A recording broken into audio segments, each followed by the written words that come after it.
শ্রেয়া আর এনির কথার মাঝে কিছু সাংবাদিক শ্রেয়ার সামনে আসে। ফ্যাশন হাউজের কাজ আর সাংবাদিক যুক্ত থাকবে না, এটা তো অসম্ভব। এখানে এখন সেলিব্রিটি লোক আছে, আর যেখানে সেলিব্রিটি সেখানে সাংবাদিক। শ্রেয়ার কাছে এসে প্রশ্ন করে, ম্যাম, আপনার এই জার্নি সম্পর্কে আমরা জানতে চাই। কেমন লাগছে আজ কোম্পানির এত বড় সিদ্ধান্তে নিজেকে সামিল রেখে? শ্রেয়া একটু ঘাবড়ে গেল। দুইজন মেয়ে এসে প্রশ্ন করছে, একজন মাইক নিয়ে কথা বলছে, আরেকজন ক্যামেরা নিয়ে ভিডিও করছে। শ্রেয়ার চোখ গেল ফারাজের দিকে।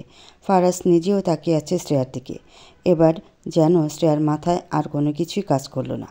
চাকরি বাঁচাতে হলে মুখ খুলতে হবে, না হলে ফারাজ যে মানুষ, এর চাকরি থেকে শ্রেয়াকে বের করে দেবে। সাহসের সাথে শ্রেয়া বলে, লাইফের প্রথম জার্নিতেই আমার কোনো সিদ্ধান্তে ফ্যাশন হাউজের উন্নতি হলো। এটা আমার কাছে নতুন এক অজানা অনুভূতি। ভালো লাগছে বললেও কম হবে, এতটাই আনন্দ কাজ করছে যে বোঝানো সম্ভব না। তো ম্যাম, আপনার এই সফলতা দ্বারা আপনি কী শিখতে পারলেন? জীবন যুদ্ধে হার মানতে নেই, সৎ মনে জীবনে এগিয়ে যাও, সফলতা একদিন আসবে। কথাটি শ্রেয়া ফারাজের দিকে তাকিয়ে বলে। সত্যি বলতে ফারাজের জন্যই শ্রেয়া এগুলো বলার সাহস পেল। যেভাবেই হোক না কেন কথাগুলো মুখ ফুটে আজ শ্রেয়া বলেছে।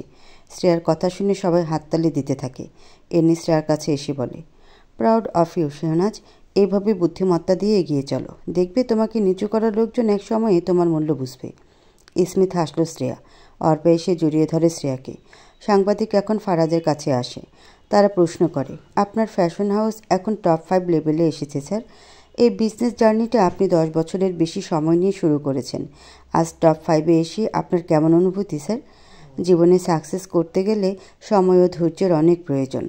তিলে তিলে গড়ে তোলা সম্পদ যখন নিজের আয়ত্তে আসে, তখন সেটা এক্সপ্লেন করা অনেক কঠিন। অনেক ত্যাগ স্বীকার করে এই সফলতাকে গ্রহণ করে আজ আমি অনেক বেশি আনন্দিত। আপনার পরবর্তী প্ল্যান কি স্যার? সেকেন্ড ম্যারিড নিয়ে কিছু ভেবেছেন? ফারাজ তাকালো মিমির দিকে। হালকা হেসে বলে, না, সেকেন্ড ম্যারিড করার ইচ্ছা আছে স্যার, বর্তমানে নেই। আপনার জীবনের ঘটে যাওয়া মুহূর্ত থেকে আপনি কি শিখতে পারলেন, এটা একটু আমাদেরকে শেয়ার করুন। আমরাও জানতে চাই আপনার অনুভূতি। পুরুষ মানুষ নিঃস্ব হলেও মনের অনুভূতি প্রকাশ করে না। তার এক দমকা হাওয়ায় নিজেদের মনের সকল অনুভূতি উজাড় করে দেয়। মনের মধ্যে চাপা দিয়ে রাখে তিক্ত অনুভূতি। ফারাজের কথা শুনে শ্রেয়া অবাক নয়নে তাকালো। লোকটার মনেও যে হাজারো কষ্ট বিরাজ করে, এটা তাকে দেখলে বোঝা যায় না। শ্রেয়ার চোখ ফারাজকে দেখতে ব্যস্ত, আর মনে মনে ফারাজের গুণাবলীকে ভাবাতে ব্যস্ত। ফারাজ আর রনি এরা দুজনেই পুরুষ মানুষ, কিন্তু এদের মধ্যে আকাশ পাতাল তফাৎ। রনি যে টাকা পয়সা থাকলেও নিজের অহংকার নিয়ে পড়ে থাকত, দিন রাত নির্মম অত্যাচার করে যেত, বউকে সম্মান দিত না। আর ফারাজ, যে কিনা অর্থ সম্পদ গড়তে ব্যস্ত একমাত্র তার পরিবারের জন্য। একজন পুরুষ মানুষের অক্লান্ত পরিশ্রম থাকে পরিবারের মুখে হাসি ফোটানোর জন্য। তারও এক বৈশিষ্ট্য ফারাজ, যে তার বউকে সম্মান দিত, ভালোবাসত। আর এখন অন্যায়ের প্রতিবাদ করলেও মনের মধ্যে সেই ভালোবাসাটা আছেই। মনে মনে শ্রেয়া আওড়ালো, ভালোবাসার মানুষকে ঘৃণা করা যায়, কিন্তু ভালোবাসার পরিমাণ কমানো যায় না। শ্রেয়ার ভাবনার মাঝে এক দীর্ঘ নিঃশ্বাস নিয়ে ফারাজ আবারও বলে, অর্থ ব্যস্ততা বাড়ায়, আর ব্যস্ততা প্রিয়জন হারায়। ফারাজের কথাটিতে অহনার প্রতি ক্ষোভ মিশে আছে। অহনার প্রতি এখনও দুর্বল ফারাজ, কিন্তু এটা সে প্রকাশ করতে পারে না। জীবনের অর্ধেক সময় তো সে অহনাকে ভালোবেসে পার করলো। ভুলে থাকা কি এতই সহজ? অর্পা আর মিরাজ দেখছে ফারাজকে। সাংবাদিক আরও কিছু বলতে যাবে, তার আগে পেছন থেকে কেউ বলে, ব্যস্ততা যদি প্রিয়জনকে হারিয়ে দেয়, তো সেই প্রিয়জন তোমার ব্যক্তি জীবনের অপ্রাপ্তি কিছু। কণ্ঠ শুনে ফারাজ বুঝতে পারল এটা কে বলেছে। ফারাজের বাবা ফারহান চৌধুরী। মিমি সাথে সাথে দৌড়ে গেল তার কাছে, দাদুকে জড়িয়ে ধরে বলে, আই মিস ইউ দাদু। অনেকদিন পর নাতিকে পেয়ে জড়িয়ে ধরলেন ফারহান চৌধুরী। ফারাজের কাছে এসে দাঁড়ালেন। মিরাজ নিজেও এগিয়ে আসলো বাবার কাছে। দুই ছেলেকে জড়িয়ে ধরলেন ফারহান চৌধুরী। অর্পা শ্রেয়ার কানে কানে বলে, এটা আমার শ্বশুর, চল পরিচয় হবি। বলি অর্পা যে সালাম দেয় ফারহান চৌধুরীকে। ফারহান চৌধুরী উত্তর দিতেই অর্পা শ্রেয়াকে দেখিয়ে বলে, ও আমার ফ্রেন্ড শ্রেয়া, এখনই ফ্যাশন হাউজে জব করে, বড় ভাইয়ের অ্যাসিস্ট্যান্ট পদে কাজ করে। ফারহান চৌধুরী দেখতে থাকেন শ্রেয়াকে, তারপর বলেন, নাইস টু মিট ইউ। তাহলে সবাই সবার মতো এনজয় করো, আমি একটু ক্লায়েন্টদের সাথে কথা বলে নিই। বলেই চলে গেলেন তিনি। শ্রেয়া এখন এবার সাথে কথা বলতে ব্যস্ত। নেক্সট ডিজাইন সম্পর্কে কথা বলছে, যেগুলো একটু পর ফারাজের কাছে জমা দিয়ে চলে যাবে। ফারহান চৌধুরী ক্লায়েন্টদের সাথে কথা বলে অর্পা ও মিরাজের কাছে আসলেন। তারপর বলেন, তোমার শাশুড়ি কোথায় অর্পা? মা চলে গেছেন কিছুক্ষণ আগে। মুড অফ আজ মায়ের। সিনথিয়া কাজ পায়নি তাই। ওই মেয়েটার কথাই তোমরা আমাকে বলেছিলে তাই না মিরাজ, যে এখন ফারাজের অ্যাসিস্ট্যান্ট? ঘাবড়ে গেল অর্পা। মিরাজ ওর বাবার কাছে শ্রেয়া আর ফারাজের সম্বন্ধে কথা বলেছে। একটু কি অর্পার থেকে শুনেছে অর্পার ইচ্ছার কথা। অমনি বাবাকে বলতে হবে। এখন বাবা কি মেনে নেবেন শ্রেয়াকে, নাকি তাকেও কথা শোনাবে? ভয় পাচ্ছে অর্পা। ফারহান চৌধুরী হো হো করে হেসে দেন।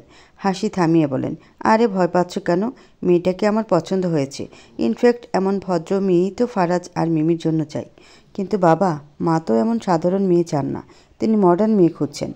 তোমার মাকে নিয়ে অত ভেব না, আমি আছি তো, ঠিক হয়ে যাবে। বাড়িতে এসে মাকে ওষুধ খাইয়ে ঘুম পাড়িয়ে দিল রিমলি। এখন সে একটু গোসল করে নিল। বেলকনিতে বসে আছে রিমলি, গল্প রিচেক দিয়ে পোস্ট করলো। তারপর অন্ধকার আকাশের দিকে তাকালো। চাঁদ আর চারপাশে তারা। বাম হাত উঁচু করে অর্থলাভ আকারে চাঁদের সামনে রাখলো। তারপর ফোন দিয়ে ছবি তুলে নিল। ছবিটা দেখতে সুন্দর লাগছে, ভাবলো প্রোফাইলে দিবে। দিয়েই দিল। এর মধ্যে গিটারের টুংটুং আওয়াজ কানে আসলো রিমলির। শিহাব গিটার নিয়ে গান গাচ্ছে। রিমলি ঠিক তখনই বুঝতে পারলো যখন এই গান পাশ থেকে ভেসে আসছে, আর দেওয়ালের ওপারে শিহাব আছে এটা রিমলি জানে। শিহাবের গান শুনতে শুনতে রিমলি ওখানেই ঘুমিয়ে গেল। ক্লান্ত মন গোসল করার পর শীতল অনুভূতির সাথে গানের কথাগুলো মনটাকে স্বস্তি বানিয়ে দেয়। শিহাব অনেক সুন্দর গান গায়, যেটা শুনে রিমলি আর উঠতে পারেনি ওখান থেকে। ওঠার ইচ্ছেটা জাগলো না মনে, তাই ওখানে চোখ বন্ধ করে বসে থাকতে থাকতেই ঘুমিয়ে যায়। শিহাব গান শেষ করে ফেসবুকে আসলো। ফারজানে ইয়াসমিন গল্প দিয়েছে। ইতিমধ্যে কমেন্টের ঝড় পড়েছে। শিহাব নিজেও গল্পটি পড়ল, কিন্তু কোনো কমেন্ট করলো না। আজ অব্দি কোনো কমেন্ট করেনি শিহাব, কিন্তু ইনবক্সে প্রশংসা করে তার। গল্প পড়ার পর শিহাব প্রোফাইল দেখতে থাকলো। চাঁদের দিকে হাত দিয়ে ভালোবাসার চিহ্ন। চাঁদের পাশে একটি নারকেল গাছের কিছু পাতা দেখা যাচ্ছে। নারিকেলের পাতা দেখে শিহাব এবার সামনের দিকে তাকালো।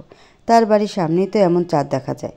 শিহাব এবার নিজেও হাতটা উঁচু করে অর্ধ ভালোবাসার চিহ্ন দেখিয়ে ছবি তুলে দেখতে থাকে। মনে মনে বলে, লেখিকা তাহলে আশেপাশেই থাকে। আজকের মতো সকল কাজ শেষ করে গাড়ির জন্য দাঁড়িয়ে আছে শ্রেয়া। এখন বাসায় যাবে। রাত প্রায় 11:30। বাকিরা চলে গেছে। এনি, ফারাজ, মিমি আর শ্রেয়া থেকে যায়। ফারাজ তার কোম্পানির দায়িত্ব এখন এনি আর শ্রেয়াকে দিতে চায়, তাই কিছু কথা বুঝিয়ে দিল। আর এই পুরো সময়টা শ্রেয়া ফারাজকে দেখতে থাকে। ফারাজের কথা বলা, হাত নাড়িয়ে কাগজের উপরে আঁকতে থাকা, এগুলো ভালো লাগা দিয়ে দেখছে শ্রেয়া। তারপর ফারাজ খাতাটি বন্ধ করতে শ্রেয়া চকিত নয়নে তাকিয়ে থাকে। এতক্ষণ সে আনমনে নির্লজ্জের মতো ফারাজকে দেখতে থাকে। এটাই ভেবে শ্রেয়ার নিজেরই রাগ লাগে। সে তো এমন না, তাহলে হঠাৎ এমন করছে কেন? ফারাজ বলে ওঠে, তাহলে আজ এইটুকুই থাক, বাকি কাজ আমরা চট্টগ্রামে গিয়ে করব। আর হ্যাঁ, আমাদেরকে মিস্টার জায়ান ইনভাইট করেছেন, তার মেয়ের বিয়েতে আমরা ওখানে যাব, তাই সেভাবে করে আমাদের প্রস্তুত থাকতে হবে। এ নিয়ে এতক্ষণ শ্রেয়ার কীর্তিকলাপ দেখেছিল। এনি বুঝতে পারল শেহনাজ এখন হ্যান্ডসামের প্রতি আলাদা কিছু অনুভব করছে। মনোযোগ দিয়ে কিছু শুনেছে কি না শিওর নাইনি, তাই নিজে থেকে বলে, সব কিছু পারফেক্টলি হবে। ডোন্ট ওরি হ্যান্ডসাম, আমি আর শেহনাজ তো আছি। মিমি এতক্ষণ শ্রেয়ার পাশেই বসেছিল। ফারাজ সব কিছু প্যাক করছে আর এনে উঠে দাঁড়ালো। দেখে শ্রেয়া বলে, তাহলে আমরা আসি, সব কিছু গোছাতে হবে। এনি বলে, ইয়া, বিকেলের ফ্লাইট, আমি দুপুরে লাঞ্চ করে তোমাদের বাসায় যাব। শেহনাজ, রেডি থেকো। ওকে এনি। কথা বলতে বলতে চলে যায় শ্রেয়া আর এনি। ফারাজ তার ফাইলগুলো নিজস্ব ডেস্কে রেখে দিল। নিজের প্রয়োজনীয় কাজ ফারাজ নিজে করে, ওগুলো দায়িত্ব কাউকে দেয় না। মিমি হামি দিতে দিতে দেখছে ফারাজকে। লিফটে উঠেও শ্রেয়া একবার ফারাজ আর মিমিকে দেখে নিল। নিজের এক মন চাইছে না এমন করতে, আরেক মন চাইছে একটু ফারাজকে দেখতে। এখন গাড়ির জন্য দাঁড়িয়ে থেকে এসব ভাবছে শ্রেয়া। মেজাজটা এখন খারাপ লাগছে। সারাদিন এত কাজ করে এখন বাসা যাওয়ার জন্য গাড়ি পাচ্ছে না। অন্তত একটা রিক্সা বা অটো আসলেও হতো। যা আসছে সব যাত্রীসহ। একটু জোরে শ্রেয়া বলে, আজকে কুফা লাগছে। কুফা কে আন্টি? পেছন থেকে বলে মিমি। শ্রেয়া পেছনে তাকিয়ে দেখে ফারাজ আর মিমি দাঁড়িয়ে। মিমির এমন প্রশ্নে শ্রেয়া ফারাজকে দেখে মাথা নামিয়ে নেয়। শুনে ফেললো ফারাজ, তাও আলাদা ব্যাপার, কিন্তু বাচ্চা মানুষ শুনেছে দেখে আরও ইতস্তত লাগে। মিমি আবারও বলে, কি হলো আন্টি বলো? কুফা মানে বিপদ, কিন্তু তুমি কুফা শব্দটি যেন আর উচ্চারণ করবে না। ফারাজ বলে, ওকে পাপা। মিমিকে নিয়ে গাড়িতে উঠে ফারাজ। এদিকে শ্রী একবার ফারাজকে দেখছে, আবার বাসা যাওয়ার জন্য রিক্সা বা গাড়ি খুঁজছে। মিমি ফারাজের দিকে তাকিয়ে বলে, তুমি কি ভুলে গেছো পাপা? ভ্রুকুটি করে ফারাজ বলে, আমি আবার কি ভুললাম? কেউ বিপদে পড়লে হেল্প করতে হয়। তুমি ব্যাড বয় হয়ে গেছো পাপা, কিচ্ছু মনে রাখো না। কে বিপদে পড়লো? ওই যে আন্টি বিপদে আছে। কুফা মানে বিপদ। আন্টি এখন বিপদে আছে, বাসায় যেতে পারছে না। হেল্প করো তুমি। তোমাকে তো আন্টি অনেক হেল্প করে, বিড়বিড় করে ফারাজ বলে। টাকার বিনিময়ে হেল্প করে রে মা, ওটা কাজ কোনো মানবিকতা না যে এভাবে পাপাকে কথা শুনিয়ে দিচ্ছ। বলেই ফারাজ গাড়ির হর্ন দিতে থাকে। শ্রেয়ার কানে শব্দ আসলেও পাত্তা না দিয়ে নিজের মতো করে রাস্তায় তাকিয়ে আছে। ফারাজ আবারও হর্ন দিচ্ছে, শ্রেয়া কোনো প্রতিক্রিয়া দেখালো না। এবার ফারাজ শ্রেয়ার কাছে এসে বলে, মিস শ্রেয়া। ফারাজকে দেখে অবাক হয়ে বলে, জি স্যার, আমার গাড়িতে উঠুন, আমি আপনাকে পৌঁছে দিচ্ছি। দরকার নেই স্যার, আমি পারবো বাসায় যেতে, সাহস নিয়ে বলল। শ্রেয়া জানে সে কিচ্ছু পারবে না। ভয়তে মনের ভিতর এমনিতেই কাঁপছে। একা একটি মেয়ে কখনো এত রাতে বাইরে থাকেনি, আজ প্রথম থাকছে বাইরে। ভয় তো লাগবেই। মিমি এবার বের হয়ে বলে, মিথ্যা বলতে নেই আন্টি, দাঁতে পোকা হয়। তুমি ভয়তে ঘামছো, আমি দেখতে পাচ্ছি। মিমি মেয়েটি অতি পাকা, যদিও বলেছে সত্যি কথা। শ্রেয়া চোখ বড় বড় করে তাকালো ফারাজের দিকে। ফারাজ কাউকে আর কিছু বলতে না দিয়ে শ্রেয়াকে বলে, গাড়িতে উঠুন, আমি পৌঁছে দিচ্ছি। একই এলাকায় বাসা, সমস্যা হবে না আমার। মাথা নাড়িয়ে শ্রেয়া রাজি হলো। ফারাজ ড্রাইভিং সিটে বসতেই শ্রেয়া গাড়ির পেছনের দরজা খুলতে নেয়। মিমি বলে, সামনে বসো আন্টি, আমি তোমার কোলে বসবো। শ্রেয়া আলতো হেসে ফ্রন্ট সিটে বসে মিমিকে কোলে নিল। ফারাজ ড্রাইভ করছে আর শ্রেয়া মিমি খেলা করছে। মিমি শ্রেয়ার হাত নিয়ে খেলা করতে করতে বলে, জানো আন্টি, আমিও যাচ্ছি তোমাদের সাথে। হ্যাঁ জানি তো, পাপা তোমার, আমার আর কাকিয়ার জন্য একটা রুম নিয়েছে, আর পাপা কাকাই একটা রুমে থাকবে। অনেক মজা হবে, তাই না বলো? হ্যাঁ মা, অনেক মজা হবে। মনের ভুলে মিমিকে মা বলেছে শ্রেয়া। বাচ্চাদের এমন বলতে বলতে অভ্যস্ত সে। ফারাজ বিষয়টি লক্ষ্য করলো, কিন্তু কিছু বলল না। কিছু বলার নেই তার। মিমি নিজেও খুশি হয়েছে। শ্রেয়ার বাসার সামনে এসে দাঁড়ালো ফারাজ। তবে শ্রেয়ার বর্তমান বাসায় না, আগের টিনের বাসাটা। শ্রেয়া এটা দেখে নিজের মাথায় নিজেই একটা চাপড় দিল। তারপর বলে, সরি স্যার, বলতে ভুলে গেছিলাম। আমাদের আজ বাসা পাল্টিয়েছি, এখানে থাকি না। অ্যাড্রেস বলো, নিয়ে যাচ্ছি। আপনার খালাদের বাসায় এসেছি। ফারাজ তাকলো শ্রেয়ার দিকে। শ্রেয়া অপ্রস্তুত হয়ে বলে, আমি জানতাম না ওই বাসাটা ভাড়া নেওয়া হবে বা ওনারা আপনাদের আত্মীয়। কথা চলে জেনে যাই, অর্পাও এখনও কিছু জানে না। ওকে বলেই গাড়ি ঘোরালো ফারাজ। মিসেস জুয়ের বাসার কথা বলা হয়েছে, এটা বুঝলো মিমি। খুশি হয়ে বলে, আমাদের এত কাছে থাকো তুমি? তুমি জানো ওই বাসার 2 বাসা পেছনে আমাদের বাসা? বলতে না বলতেই ফারাজ গাড়ি নিয়ে আসলো শ্রেয়ার বর্তমান বাসায়। গাড়ি থেকে নেমে মিমিকে আদর করলো শ্রেয়া। তারপর ফারাজের দিকে তাকিয়ে বলে, আসি। শ্রেয়া হাঁটা দিল বাড়ির উদ্দেশ্যে। ফারাজ গাড়ি চালানো শুরু করবে অমনি মিমি বলে, পাপা দাঁড়াও। ফারাজ থেমে যায়। মিমি গাড়ি থেকে নেমে দৌড় দেয় শ্রেয়ার কাছে। দৌড়াতে দৌড়াতে বলে, আন্টি। শ্রেয়া মিমির ডাক শুনে ঘুরে তাকালো। মিমি এসে শ্রেয়াকে জড়িয়ে ধরে। তারপর শ্রেয়াকে নিচু হতে হাত দিয়ে ইশারা করে। শ্রেয়া নিচু হতেই শ্রেয়ার 2 গালে চুমু দিয়ে মিমি বলে, তুমি অনেক ভালো। আর একটা বিদায় কিস ছিল।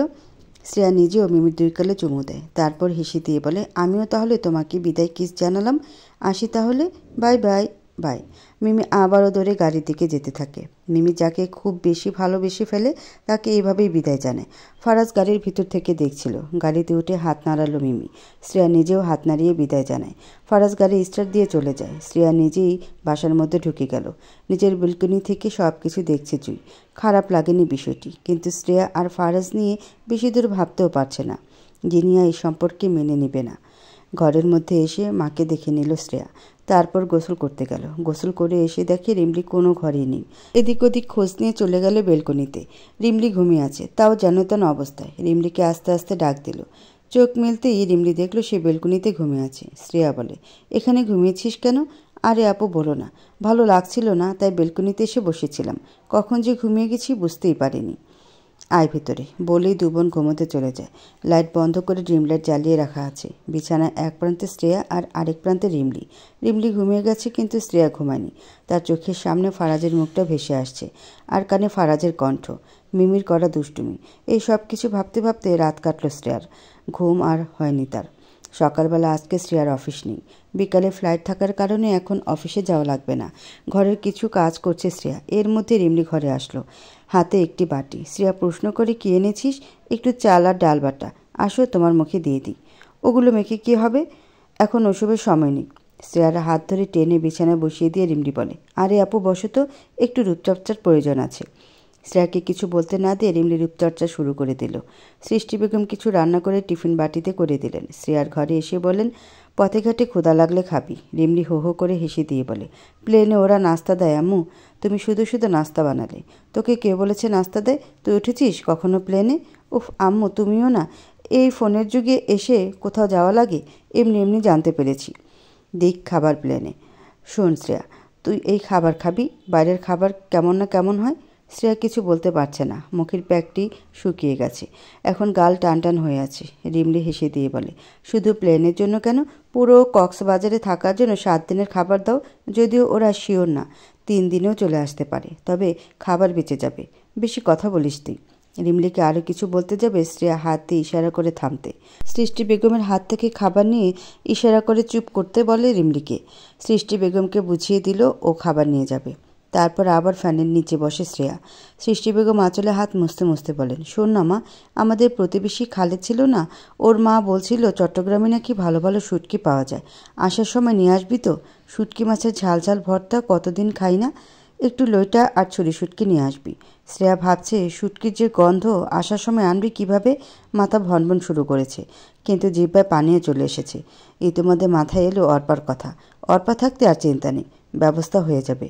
শ্রেয়া এখন চুপ আছে, মুখে ফেস প্যাক থাকার কারণে হ্যাঁটুকু বলা সম্ভব না, গালে টান পড়বে যে।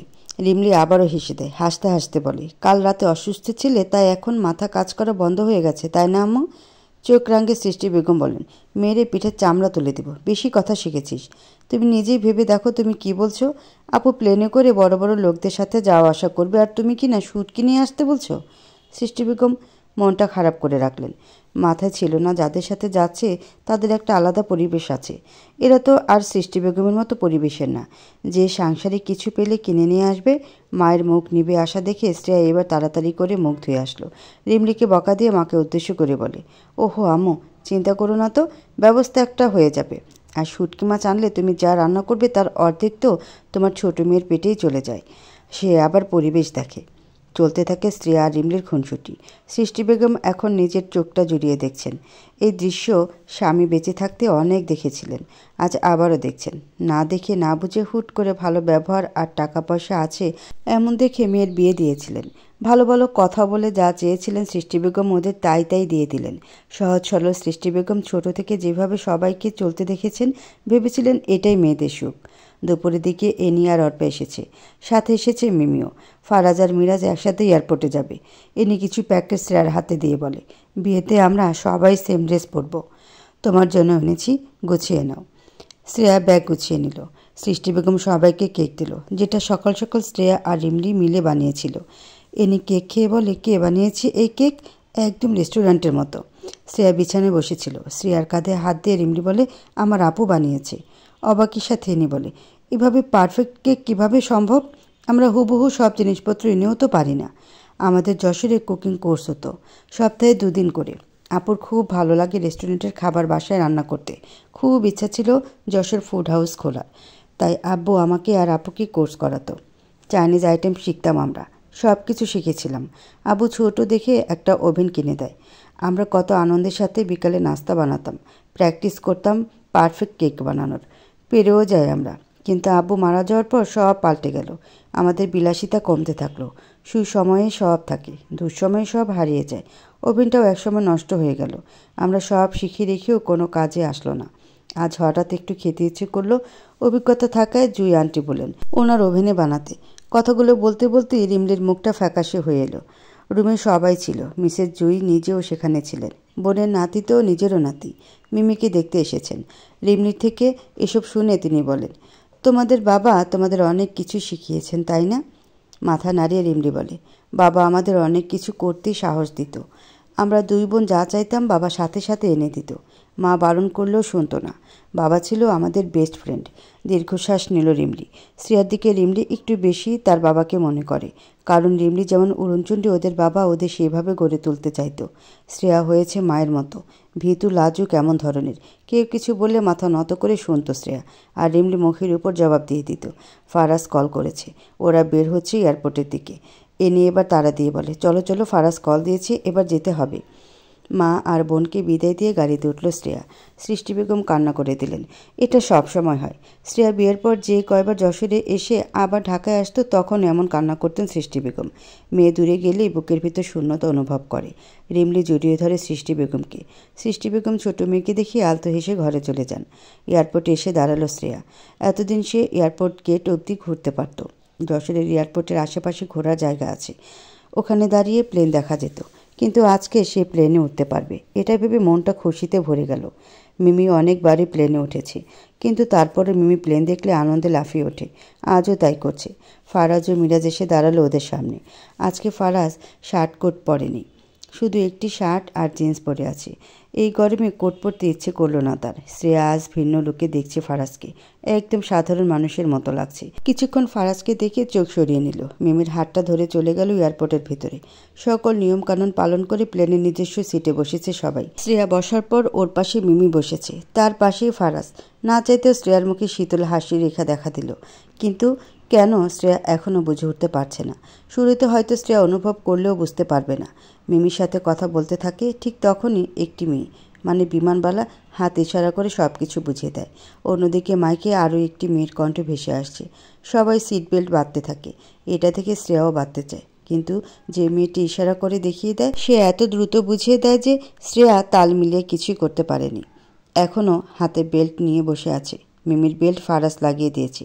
সে এখনও বেল্ট হাতে নিয়ে বসে আছে, পারছে না বেল্ট লাগাতে। ওদিকে বেল্ট লাগানোর পরপরই প্লেন নড়ে ওঠে। এখনই আকাশে উড়াল দেবে। প্লেনের এভাবে উপরে ওঠার সাথে সাথেই ভয়তে কেঁপে ওঠে শ্রেয়া। একে তো এই প্রথম তার প্লেন জার্নি, আবার বেল্ট এখনও খোলা। কাঁপতে কাঁপতে না চাইতেও শ্রেয়া পাশে থাকা মিমিকে জড়িয়ে ধরতে চায়, কিন্তু মিমি ছোট হওয়ায় মিমির নাগাল পায় না। চোখ বন্ধ করা শ্রেয়ার মাথায় নেই। মিমি পাশে বসে থাকলেও সে তার থেকে অনেকটাই নিচে। বেখেয়ালে শ্রেয়ার হাত আবারও যায় ফারাজের গলার দিকে, খামচে ধরে আবারও। চোখ বন্ধ করে বিপদের দোয়া পড়ছে। বসে থাকা মিমি মাথা উঁচু করে দেখছে শ্রেয়াকে। শ্রেয়ার ভীতু মুখ দেখে সে কিছুই বলতে পারছে না। এদিকে ফারাজ তার গলার ব্যথায় তাকিয়ে আছে শ্রেয়ার দিকে। অর্পা হা করে মিরাজের দিকে তাকালো। মিরাজ তো এবার বলেই ফেলে, এই তোমার বান্ধবী কি আমার ভাইয়ের গলাটাই বোঝে? ভয় পেলেই কেন ভাইয়ের গলা খামচে ধরতে হবে? অর্পা ক্ষিপ্ত নয়নে মিরাজকে বলে, আমি যখন প্লেনে উঠেছিলাম তখনকার কথা ভুলে গেছো? একদম মনে আছে। তুমি তো প্লেনে ওঠার সময় আমার কোলে পড়ে গেছিলে, আর আমি হিরোদের মতো তোমাকে কোলে নিয়ে নিই। তোমার বড় ভাইয়ের সামনে কি শুরু করেছিলে? ছি, এ একদম ছি করবে না। আমি আমার বউকে টুকুস করে চুমু দিয়েছিলাম, তাতে কার বাপের কি? নির্লজ্জ কোথাকার। বউর সাথে নির্লজ্জ না হলে স্বামীর পরিচয় থাকে না। লজ্জাবতী হবে তো বউরা, স্বামী সেই লজ্জা নিবারণ করে নিবে। অর্পা কথাগুলো শুনেও না শোনার মতো করে আছে। প্লেন এখন আকাশে উঠছে, সব কিছু স্বাভাবিক। মিমি এখনও শ্রেয়ার দিকেই তাকিয়ে আছে। শ্রেয়া চোখ বন্ধ করে দোয়া পড়ছে। পরিস্থিতি স্বাভাবিক দেখে ফারাজ হালকা কেসে বলে, everything is fine miss Shreya, চোখ খুলতে পারেন। ফারাজ বলতে পারছে না তার গলার কথা। শ্রেয়া ধীরে ধীরে চোখ খুলে ফারাজের দিকে তাকালো। ফারাজও তাকিয়ে আছে শ্রেয়ার দিকে, কিন্তু দুজনে তাকিয়ে থাকার ধরন এক না। এক একজন এক এক অনুভূতিতে আছে। শ্রেয়া আছে ফারাজের উপর মোহিত দৃষ্টিতে, আর ফারাজ আছে পরিস্থিতি থেকে মুক্তি পাওয়ার দৃষ্টিতে। ফারাজকে কিছুক্ষণ দেখার পর যখন দেখলো আবারও ফারাজের গলার দিকটা খামচে আছে, শ্রেয়া হাত সরিয়ে নেয়। লজ্জা পেয়ে পাশে তাকালো। সবাই এখন সিট বেল্ট খুলেছে, এখন আর কোনো রিস্ক নেই। ফারাজ উঠে ওয়াশরুমে গেল।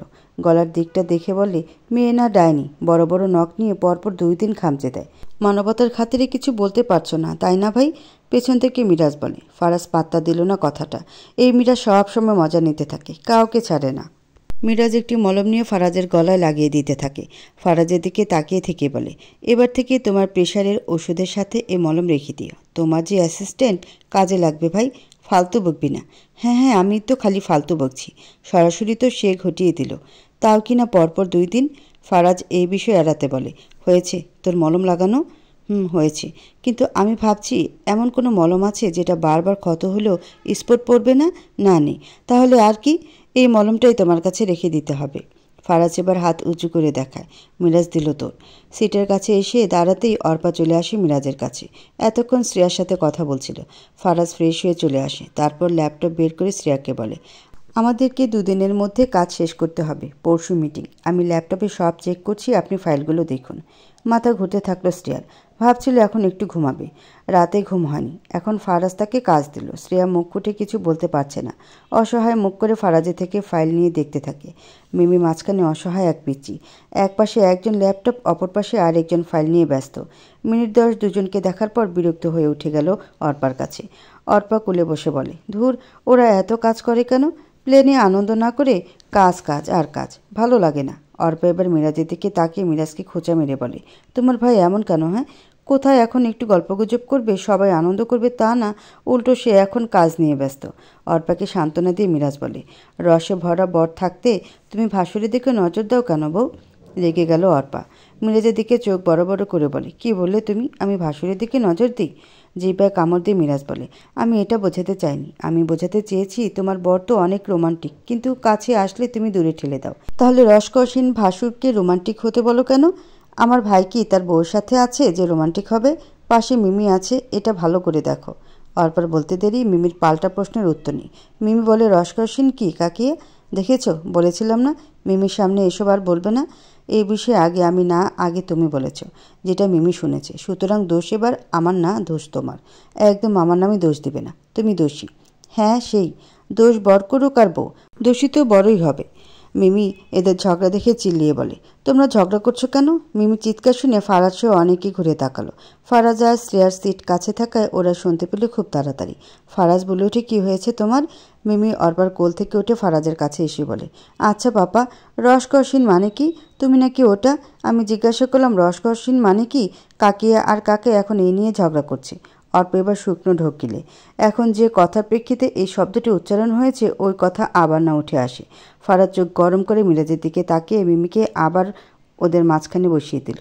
শ্রেয়া ঝিমিয়ে পড়েছে, ঘুম আসছে তার। এর মধ্যে প্লেনের খাবার আসলো। শ্রেয়া খাবার দেখে ভাবছে, হাত দিয়ে খাওয়া যাবে তো, নাকি এদের মতো ভদ্রলোক দেখাতে চামচ আর টিস্যু দিয়ে পেঁচিয়ে খেতে হবে? শ্রেয়ার ভাবনার মাঝে শ্রেয়ার সামনে কড়া করে বানানো কফির কাপ রাখলো ফারাজ। বলে, আপনাকে টায়ার্ড দেখাচ্ছে মিস শ্রেয়া, এটা নিন, একটু পরে আমরা পৌঁছে যাব। এখন ঘুমালে ব্রেনের সমস্যা হবে। ফারাজের দিকে তাকিয়ে শ্রেয়া মুখে হাসি ফুটিয়ে তোলে। আজ কাছের মানুষ বাদেও কেউ তার খোঁজ নিল। এটুকু যত্ন তো মেয়েরা তার কাছের মানুষের থেকে ডিজার্ভ করে। শ্রেয়া সবসময় চাইতো রনিতাকে একটু বুঝুক, তাকে নিয়ে বড় বড় ক্যাফেতে না যাক, অন্তত ছোট্ট একটি পার্কে নিয়ে যাক, রিক্সায় করে ঘুরতে না যাক, একে অপরের হাত ধরে পায়ে হেঁটে ঘুরতে যাক। কিন্তু আফসোস এগুলোর কিছুই হয়নি। ফারাজ আর রনিকে নিয়ে এই চিন্তাধারার মাঝেই শ্রেয়ার মাথায় আসলো সে ডিভোর্সি, তার উপর সে গরিব। ফারাজকে নিয়ে চিন্তা করা তার উচিত না। একজন ডিভোর্সি আর গরিব মেয়ে হয়ে ফারাজের মতো প্রভাবশালী লোকের দিকে তাকানো বেমানান। কিন্তু শ্রেয়ার এই দোটানা মন তো এক একবার এক এক কথা বলে। কখনো ভালো লাগার দৃষ্টিতে ফারাজের দিকে মোহিত হয়ে যায়, আবার কখনো বাস্তবে ফিরে আসলে নিজেকে ধিক্কার জানায়। শ্রেয়ার ভাবনার মাঝে মিমি বলে, তোমাকে তো নানু খাবার দিয়েছিল, ওগুলো কোথায়? আসলে মিমি জানে ওটাতে কেক আছে, যেটা মিমির খুব বেশি ভালো লাগে। বাসায় থাকতেই মিমি 2 পিস খেয়েছিল। শ্রেয়া আর ওর ভাগের কেক খেতে পারল না। মিমির এই ভালো লাগা দেখে নিজের জন্য পিস করা কেক মিমিকে দিয়েছিল। এখন মিমির মুখের দিকে তাকাতে বুঝতে পারল মিমি কেক খাওয়ার জন্য এমন করছে। আলতো হেসে শ্রেয়া বাটি খুলল। ওখানে ঘরোয়াভাবে বানানো পাস্তা আর 2 পিস কেক আছে। কেক মিমির খুব পছন্দের খাবার। প্লেনে দিয়েছে স্যান্ডউইচ আর ড্রিঙ্ক, যেটা মিমির খেতে ইচ্ছা করছে না। শ্রেয়া মিমিকে কেক দিল। কেক নিয়ে খেতে থাকে মিমি। ফারাজ দেখেও কিছু বলেনি। মেয়ে তার আনন্দে আছে, এটাই অনেক। শ্রেয়ার বাটিতে আরও একটি কেক আছে, আর পাশে ফারাজ বসে আছে। শ্রেয়া খেতে যেয়েও খেতে পারল না, বিবেকে লাগলো। তাই মিমির কানের কাছে মুখ নিয়ে বলে, এটা তোমার পাপাকে দাও। মিমি খুশি হয়ে সাথে সাথে ফারাজকে কেক দিয়ে বলে, পাপা এই নাও কেক, আন্টি দিয়েছে। তোমার আন্টি খায়নি কিছু, তাকেই খেতে বলো, আমি খাবো না। মিমি জানে ফারাজ একবার যখন বলেছে খাবে না, তখন খাবে না। মিমি এবার কেকটা অর্ধেক করে অল্প একটু ফারাজের মুখের কাছে নিল। ফারাজের ঠোঁট ছুঁই ছুঁই কেক হওয়ায় কেকটি ফারাজ খেয়ে নিল। বাকি কেকটুকু শ্রেয়ার কাছে দিয়ে বলে, এটুকু তুমি খাও। আচ্ছা পাপা, কেক কেমন হয়েছে? কেক খেয়ে ফারাজ বলে, টেস্টি ছিল। তোমার ভালো লাগলে বলো, নেক্সট টাইম এই রেস্টুরেন্টে থেকে কেক অর্ডার দিব, কিন্তু হাইজেনিক খাবার হলে কিনে দিব, না হলে না। ফোকলা দাঁতে হাসি হাসি দিয়ে মিমি বলে, এটা আন্টি বানিয়েছে আজ সকালে। ফারাজ আরও চোখে দেখল শ্রেয়াকে, তারপর আবারও ল্যাপটপে ব্যস্ত হয়ে পড়ল। মিমি মুখটা আবারও ফ্যাকাশে করে বসে রইল। শ্রেয়া মিমির মুখের ভাব দেখে ফাইল পাশে রেখে মিমির হাত ধরে মিমিকে নিজের কাছে এনে গল্প করতে থাকে। তারপর অর্পা ওয়েনির সাথে সবাই প্লেনে আড্ডা দিতে থাকে। দুপুরে লাঞ্চ সেরে থানায় এসেছে শিহাব। নিজের চেয়ারে বসেছে মাত্র। থানায় বসে কি কি কেস আছে এগুলো দেখছিল। একসময় ক্লান্ত অনুভব করে, তাই এখন বিশ্রাম নিতে থাকে। ফোন বের করে কিছু রিলস দেখছিল। যেহেতু শিহাব পুলিশ, তাই সে সবসময় দেশের বিষয়ে খোঁজ নেয়। খবরের কিছু পেজে তার ফলো দেওয়া আছে। কিছু ভিডিও দেখতে দেখতে শিহাবের নজরে আসলো ফারাজ আর শ্রেয়ার একটি ভিডিও, 5 মিনিটের ভিডিও। এই ভিডিওতে সাংবাদিকদের সাথে কথা বলছিল ফারাজ আর শ্রেয়া। শিহাব মনোযোগ দিয়ে দেখে, অল্প সাউন্ড দেওয়া ছিল। ভিডিও দেখে জেলের দিকে চোখ যায় শিহাবের। রনি বসে আছে জেলে, সামনে পাহারাদার। মুস্কি হেসে শ্রেয়া ফোনের সাউন্ড বাড়িয়ে দিল, শুরু থেকে আবারও ভিডিও চালু করলো। রনির কানে পৌঁছলো সকল কথা। শ্রেয়ার সফলতার কথা শুনতে পাচ্ছে রনি। মনে মনে ভাবছে, জীবন কাকে কিভাবে পাল্টে দেয় এটা বোঝা মুশকিল। এতদিন আমি আরাম আয়েসে ছিলাম, আজ আমি জেলে। আর যে ছিল জেল নামক সংসারে, আছে আরামে আয়েসে। একেই বলে ভাগ্য। শিহাব এবার ফোন বন্ধ করে পাশে থাকা রফিককে বলে, বুঝলে রফিক, কিছু পুরুষ মানুষ আছে হিরে চিনতে ভুল করে। তাদের মনেই থাকে না বৈধ স্ত্রীর মর্যাদা কি। বাইরের চাকচিক্য দেখে ঘরের সৌন্দর্যের মর্যাদা দিতে তাদের মন সায় দেয় না। কিন্তু সময় কি সবার এক যায়? যায় না। তাই তো সময় ঘুরে ফিরে তার কর্মের ফল দেখিয়ে দেয়। রনির চোখ বেয়ে আজ পানি পড়ছে। সত্যি সে তার জীবনের মূল্যবান সম্পদের কদর বুঝল না। এখনও মনে পড়ে শ্রেয়া চলে আসার দিন কতটা স্নিগ্ধ লাগছিল তাকে। কিন্তু রনি ওই দিনও শ্রেয়াকে চিনল না, বউয়ের মর্যাদা দিল না। একসময় শ্রেয়া বাচ্চা নেওয়ার জন্য কত আকুতি মিনতি করেছিল, কিন্তু রনি বাচ্চা হতে দেয়নি। এখন রনি ভাবছে, একটা বাচ্চা হলে হয়তো আজ আমার সংসার ভাঙতে পারত না, আমিও আজ এখানে আসতে পারতাম না। ভেবে দীর্ঘশ্বাস ছাড়ল রনি। এখন আর এসব ভেবে লাভ নেই। অন্যকে যেমন জীবন উপহার দেওয়া হয়েছে, আজ সে তেমন জীবনটাই পাচ্ছে। মাত্র নিজেদের জন্য বুক করা রিসোর্টে আসলো সবাই। এনি, ইভা ও লিজা এক রুমে, শ্রেয়া, মিমি ও অর্পা এক রুমে, ফারাজ ও মিরাজ এক রুমে থাকবে। রুমে এসেই ঘুমিয়ে পড়েছে শ্রেয়া। ঘুমন্ত শ্রেয়ার বাম পাশে শুয়ে পড়ে মিমি। ঘুমের ঘরে মিমিকে জড়িয়ে রাখে। মিমিও শুয়ে শুয়ে শ্রেয়ার চোখ মুখ দেখতে থাকে। ভালো লাগে মিমির কাছে। শ্রেয়ার গলার কাছে নাক নিয়ে কিছু শুকতে থাকে। মনে মনে বলে, মায়েদের গা থেকে কি এই গন্ধটা আসে নাকি অন্য গন্ধ? আমার কাছে তো আন্টির গা থেকে আসা গন্ধটা ভালো লাগছে। কিছুক্ষণ শ্রেয়াকে দেখতে দেখতে ঘুমিয়ে যায় মিমি। অর্পা গোসল করে এসে দেখে শ্রেয়া ও মিমি একে অপরকে জড়িয়ে ঘুমিয়ে আছে। অর্পা সাথে সাথে ছবি তুলে নেয়। শ্রেয়ার মুখের উপর ফুলের স্টিকার দিয়ে স্টোরি দিল অর্পা। ফ্রেন্ড লিস্টে ফারাজ থাকার কারণে দেখলো অর্পার স্টোরি। মেয়ের বুকের উপর শ্রেয়ার হাত আর মিমির হাত দেখে বোঝা যাচ্ছে সেও জড়িয়ে আছে শ্রেয়াকে। ফারাজ একটি কেয়ার রেট দিল। কিছু একটা ভেবে অর্পাকে লিখল, ছবিটা আমাকে দাও। অর্পা দিল ছবিটি। আরও কিছু কিছু ছবি আছে, সেখানে শ্রেয়া ও মিমির ইচ্ছা করেই এই সব ছবি দিয়েছে। ফারাজ দেখছে মাতৃত্বের স্বাদ ছাড়া বেড়ে ওঠা মিমি এখন অজানা এক নারীর পক্ষে সুখ খুঁজছে। মেয়ের এই সুখ দেখতেই তো তাকে এনেছে কক্সবাজারে। যতটুকু সময় যাক, মেয়ে তার হাসি খুশিতে সময় কাটাক। সকালে ঘুম থেকে উঠে রিমলি কিছু কাগজপত্র গোছাতে থাকে। আজকে কলেজে ভর্তি হবে। এই তো বাসার কাছেই তার কলেজ। পায়ে হেঁটে গেলে 15 কি 10 মিনিট লাগবে। রিমলি টাকা ও কাগজ ব্যাগে গুছিয়ে নিতে নিতে সৃষ্টি বেগম ঘরে ঢুকলেন। বোরকা ছাড়া সৃষ্টি বেগমকে দেখে রিমলি রাগ দেখিয়ে বলে, তুমি এখনও রেডি হওনি? ওদিকে দেরি করে গেলে ভিড় হবে তো। তখন রোদে দাঁড়িয়ে থাকতে তোমারই কষ্ট হবে। কতবার বলছি তাড়াতাড়ি করো, দরকার হলে আজ বাইরে লাঞ্চ করব, কিন্তু তারপরও দেরি হয় তোমার। ওরে মা, থাম তুই, আমি যাব না তোর সাথে। অবাকের সাথে রিমলি বলে, তাহলে কে যাবে? আম্মু, তুমি ছাড়া আমি একা একা গেলে আবার তুমিই চিন্তা করবে, তখন আরেক ঝামেলা। আমার মতো একজন হ্যান্ডসাম পুলিশ থাকতেও আন্টির চিন্তা হবে, এটা তো মানা যায় না। শিহাবের মুখে এমন কথা শুনে পেছনে তাকালো রিমলি। মিনমিন করে বলে, ফেবিকল। মিসেস জুই নিজেও এসেছেন। সৃষ্টি বেগমের সাথে সময় কাটাবেন তাই। সৃষ্টি বেগম রিমলির দিকে তাকিয়ে বলেন, আমি তো ঢাকা শহরের কিছুই চিনি না, শুধু শুধু তোর সাথে যে সময় নষ্ট। শিহাব বাবা তো ছেলে মানুষ, তোকে তাও বুঝে শুনে ভর্তি করিয়ে দেবে। আমি না হয় অন্যদিন যাব। ভুরকুটি করে তাকালো রিমলি তার মায়ের দিকে। মিসেস জুই লক্ষ্য করলেন বিষয়টি। রিমলি যে বিষয়টি পছন্দ করছে না এটা বুঝল। সৃষ্টি বেগম নিজেও প্রথম এমন নাকচ করছিলেন। মিসেস জুই এই ব্যাপারে খুশি হলেন যে রিমলি অনেক বুদ্ধিমতী, এই বয়সে এসেও স্ট্রেট থাকে। গ্রামের মেয়েরা শহরে আসলে প্রথম দিকে ঘাবড়ে যায়, রিমলি একমন না। অবশ্য যশোর পৌরসভার পাশে রিমলিদের বাসা, তাহলে শহরের কালচার জানবে না, এটা ভাবা ভুল। হুবহু ঢাকার মানুষের মতো না হলেও কোনো অংশে কম যায় না যশোরের মানুষ। শ্রেয়ার থেকেও রিমলি আনাফ স্মার্ট। মিসেস জুই খেয়াল করেছেন তার ছেলে রিমলিকে নিয়ে সেন্সিটিভ, কিন্তু ছেলে বাড়াবাড়ি কিছুই করবে না, আস্থা আছে তার মা হিসেবে। তারপরে চোখে চোখ রাখেন ছেলেকে। ভুল কিছু হওয়ার আগে তিনি সামলে নেবেন। রিমলির কাছে এসে মিসেস জুই বলেন, চিন্তা করো না, আমার ছেলে তোমাকে ভর্তি করতে সাহায্য করবে। আমি আমার ছেলেকে চিনি মা, আর যদি বান্দরগিরি করে আমাকে বলবে, আমি ওকে সাহায্য করব। রিমলি হেসে দেয়। সৃষ্টি বেগমকে জড়িয়ে ধরে বিদায় জানায়। শিহাব বাইক নিয়েছে, রিমলি বাইকের পিছনে বসেছে। শিহাবকে ধরেনি, বরং মাঝখানে ব্যাগ দিয়ে রেখেছে, তাই রিমলিকে খোঁচা দিয়ে বলে, দয়া করে রোমান্টিক উপন্যাস পড়বে, তাহলে বুঝবে হিরো হিরোইন কিভাবে চলতে হয়। আমার হিরো আসলে আমি পড়ব, আপনাকে মাথা ঘামাতে হবে না।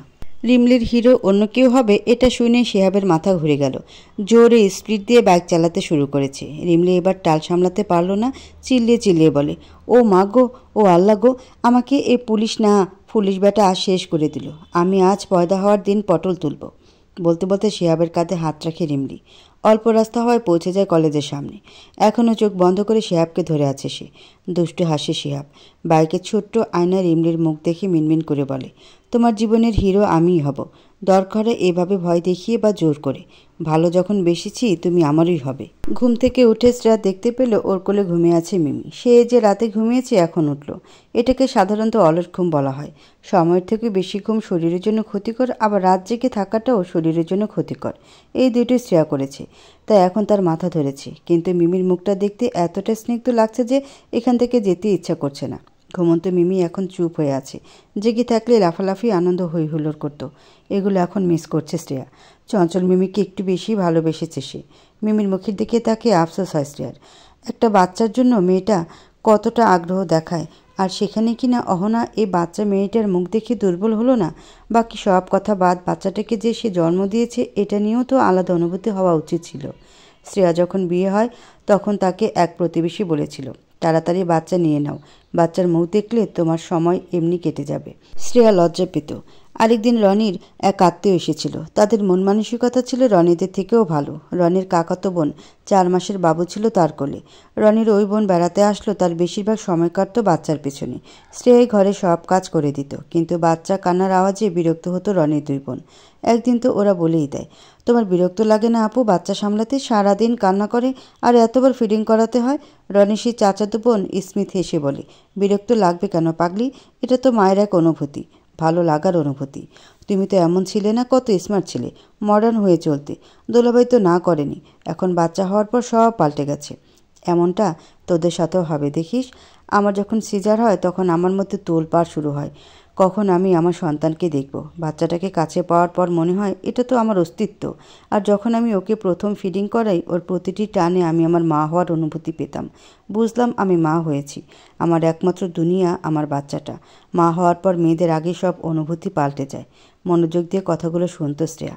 তারপর ও নিজেও কল্পনা করে নিত ওর একটা বাচ্চা হবে, ও তাকে নিয়ে আনন্দ করবে, গুলুমুলু হাত পা নিয়ে রনির সাথে সুখের রাজ্যে পাড়ি দেবে, একটা সুখী পরিবার হবে। কিন্তু তা আর হলো না। শ্রেয়ার এমন ভালো লাগা অনুভূতির মাঝেই রোমা বলে দিত, শোনো ভাবি, তুমি কিন্তু এত তাড়াতাড়ি বাবু নিবে না। আগে আমরা এই বাড়ি থেকে বিদায় হব, তারপর বাবু নিও। না হলে তোমার বাবুর চিল্লাচিল্লিতে আমাদের শান্তি হারাম হয়ে যাবে। শ্রেয়ার মন নিমিষেই খারাপ হয়ে যেত। কত শত পরিবার আছে বাবু হয় না বলে শ্বশুরবাড়ি থেকে ঝামেলা করে, আর এরা নিজেদের শান্তির জন্য বাচ্চা নিতে নিষেধ করে। যেখানে দিন রাত খেটে যেত শ্রেয়া একা, কেউ কোনো সাহায্য করতো না। নির্জনে অনেক কান্না করেছে সে। এখন ভাবলে মনে হয় সে তার জীবনটাতে নতুন করে পথ চলার সুযোগ পেয়েছে। রনিকে ছেড়ে ভালোই করেছে। যে পবিত্র সম্পর্কের মর্যাদা না দিয়ে অপবিত্র সম্পর্কে জড়িত হয় তাকে নিয়ে থাকা যায় না। আর অহনার মতো মেয়ে এই মিমিকে উপেক্ষা করে অনৈতিক সম্পর্কে জড়িত ছিল। মানা যায় যে পরিবেশে অহনা বড় হয়েছে, সেই পরিবেশে এমন অনৈতিক কাজ ঘটে যায়। কিন্তু তাই বলে বাচ্চা হওয়ার পরেও কিভাবে ভালো হওয়ার একটা সুযোগ বা ইচ্ছা থাকলেও বিয়ের পর, আচ্ছা বিয়ের পর না হোক, বাচ্চা হবার পর তো নিজেকে পাল্টে নেওয়া যেত। হয়তো সেই ইচ্ছাশক্তি হারিয়েছে, আর এসবের মাসুল গুনতে হচ্ছে বাচ্চা মিমির। চোখ থেকে পানি পড়তে থাকে শ্রেয়ার।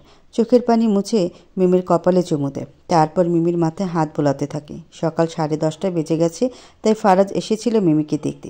দরজা নক করে ঢুকবে সে, কিন্তু দরজা বন্ধ থাকলেও জানালা খোলা ছিল। দরজার কাছে যাওয়ার আগে জানালা দিয়ে দেখছে মিমির প্রতি করা স্নেহ। নিজের আনমনে ফারাজ শ্রেয়ার জায়গায় অহনাকে কল্পনা করছে।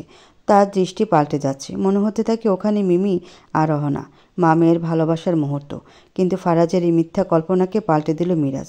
ফারাজের থেকে একটু দূরে দাঁড়িয়ে বলে, ভাই, মিস শ্রেয়া হয়তো এখনও ওঠেনি। অর্পা বলল এরা এখনও গভীর ঘুমে, তোমাকে যেতে হবে না। মিরাজের কথায় বাস্তবে ফিরল ফারাজ। অর্পাকে দেখেছিল সকালে, তাই ভেবেছে শ্রেয়াও ঘুম থেকে উঠেছে, তাই মেয়েকে দেখতে চেয়েছিল। যদিও ঘরের ভিতরে ঢোকার আগে দরজায় টোকা দিত। মিরাজের কথা শুনিয়ে একবার মিরাজকে দেখে আবার মিমির দিকে তাকালো। দেখলো এখন ওখানে শ্রেয়া। এক দীর্ঘশ্বাস নিল ফারাজ। ভুলভাল অনুভূতি এখনও তার মনে বিরাজ করে। ভালোবাসার নারীকে ভুলে থাকা যায় না। অতীত পাল্টে জীবনে নতুন মোড় নেওয়া সম্ভব, কিন্তু অতীত কখনো মন থেকে মুছে যায় না। ওখান থেকে নিজের রুমে ফিরে যায় ফারাজ। আজ ভোরবেলা উঠে নিজে থেকেই নামাজ পড়ছে অহনা। তারপর কোরআন তেলাওয়াত করে।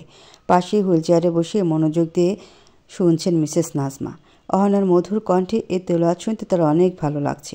অহনা কিছু কিছু জায়গায় ভুল করে ফেলছে, স্বাভাবিক ব্যাপার এটা।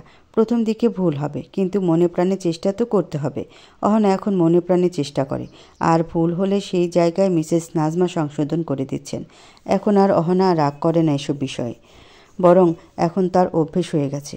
এগুলো এখন ধীরে ধীরে ভালো লাগছে। মূল কথা হলো, যখন পরিস্থিতি পাল্টে যায় তখন আশেপাশে সব কিছু ভালো না লাগলেও একসময় এগুলোই ভালো লাগতে থাকবে। আর এখানে তো ইসলামিক নিয়মে সব কিছু চলতে থাকে। মিসেস নাজমা আগে মডার্ন ছিলেন, তবে এতটাও না যতটা অহনা। এই সুন্দর করে শাড়ি পরে সেজুগুজে বের হতেন এমন। নিবিড়ের বিয়ের পর যখন কবির হয় তখন থেকেই ধীরে ধীরে বয়সের দিকে লক্ষ্য করলেন তিনি। স্বামীর সাথে হজ করলেন, তারপর ইসলামিক পরিবেশ গড়ে তুললেন। অহনার কোরআন তেলাওয়াত শেষ করে ফিরে তাকালো মিসেস নাজমার দিকে। মিসেস নাজমা মনে মনে কিছু দোয়া পড়ে অহনার গায়ে ফু দিলেন। তারপর বলেন, আল্লাহ তোমাকে সৎ পথে থাকার তৌফিক দিক। ইমানের সাথে থেকেই যেন তোমার মৃত্যু হয় মা। মৃদু হাসে অহনা। উঠে দাঁড়িয়ে জায়নামাজ ভাঁজ করে বলে, আজকে কি খাবেন?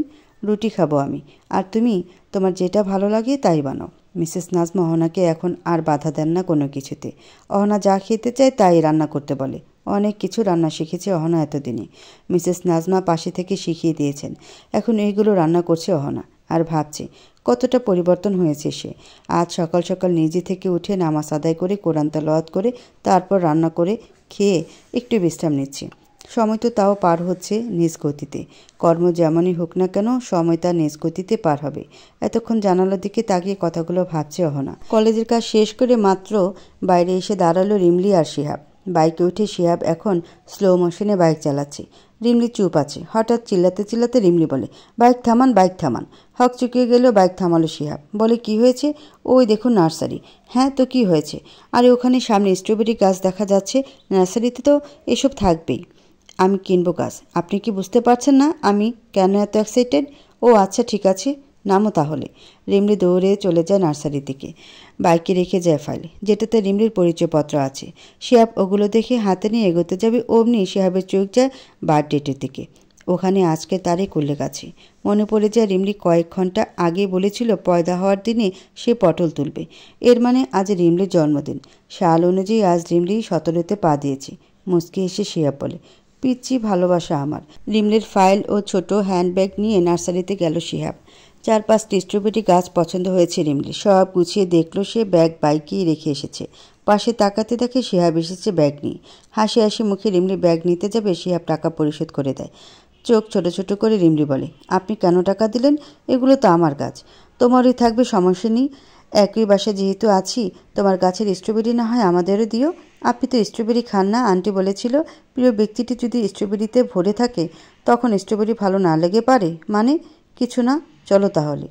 স্ট্রবেরি গাছ ছোট থাকায় 2টি পলিথিনে গাছগুলো নিয়ে বাইকের সামনে ঝুলিয়ে রাখলো। বাইক কিছু দূর যেয়ে আবার থেমে গেল। রিমলি বলে ওঠে, এখানে কেন দাঁড়ালেন? আম্মু বলেছিল তোমাকে বাইরে নিয়ে কিছু খাওয়াতে। কাউকে নিয়ে বাইরে আসলে কিছু খাওয়াতে হয়। আমি খাবো না। তাহলেই তো হলো। খাবে কি না তোমার ব্যাপার, আমার দায়িত্ব আমি পালন করব। প্রয়োজনের থেকে অতিরিক্ত দায়িত্ব পালন করছেন বলে মনে হচ্ছে না আপনার?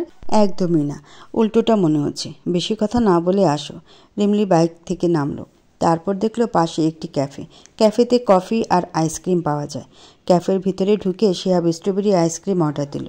রিমলি বলেছিল খাবো না, কিন্তু যেই স্ট্রবেরি আইসক্রিম দেখলো লোভ সামলাতে পারছে না, সেই খেয়ে নিল। আইসক্রিম খেতে খেতে রিমলির মুখের চারপাশে লেগে যায়।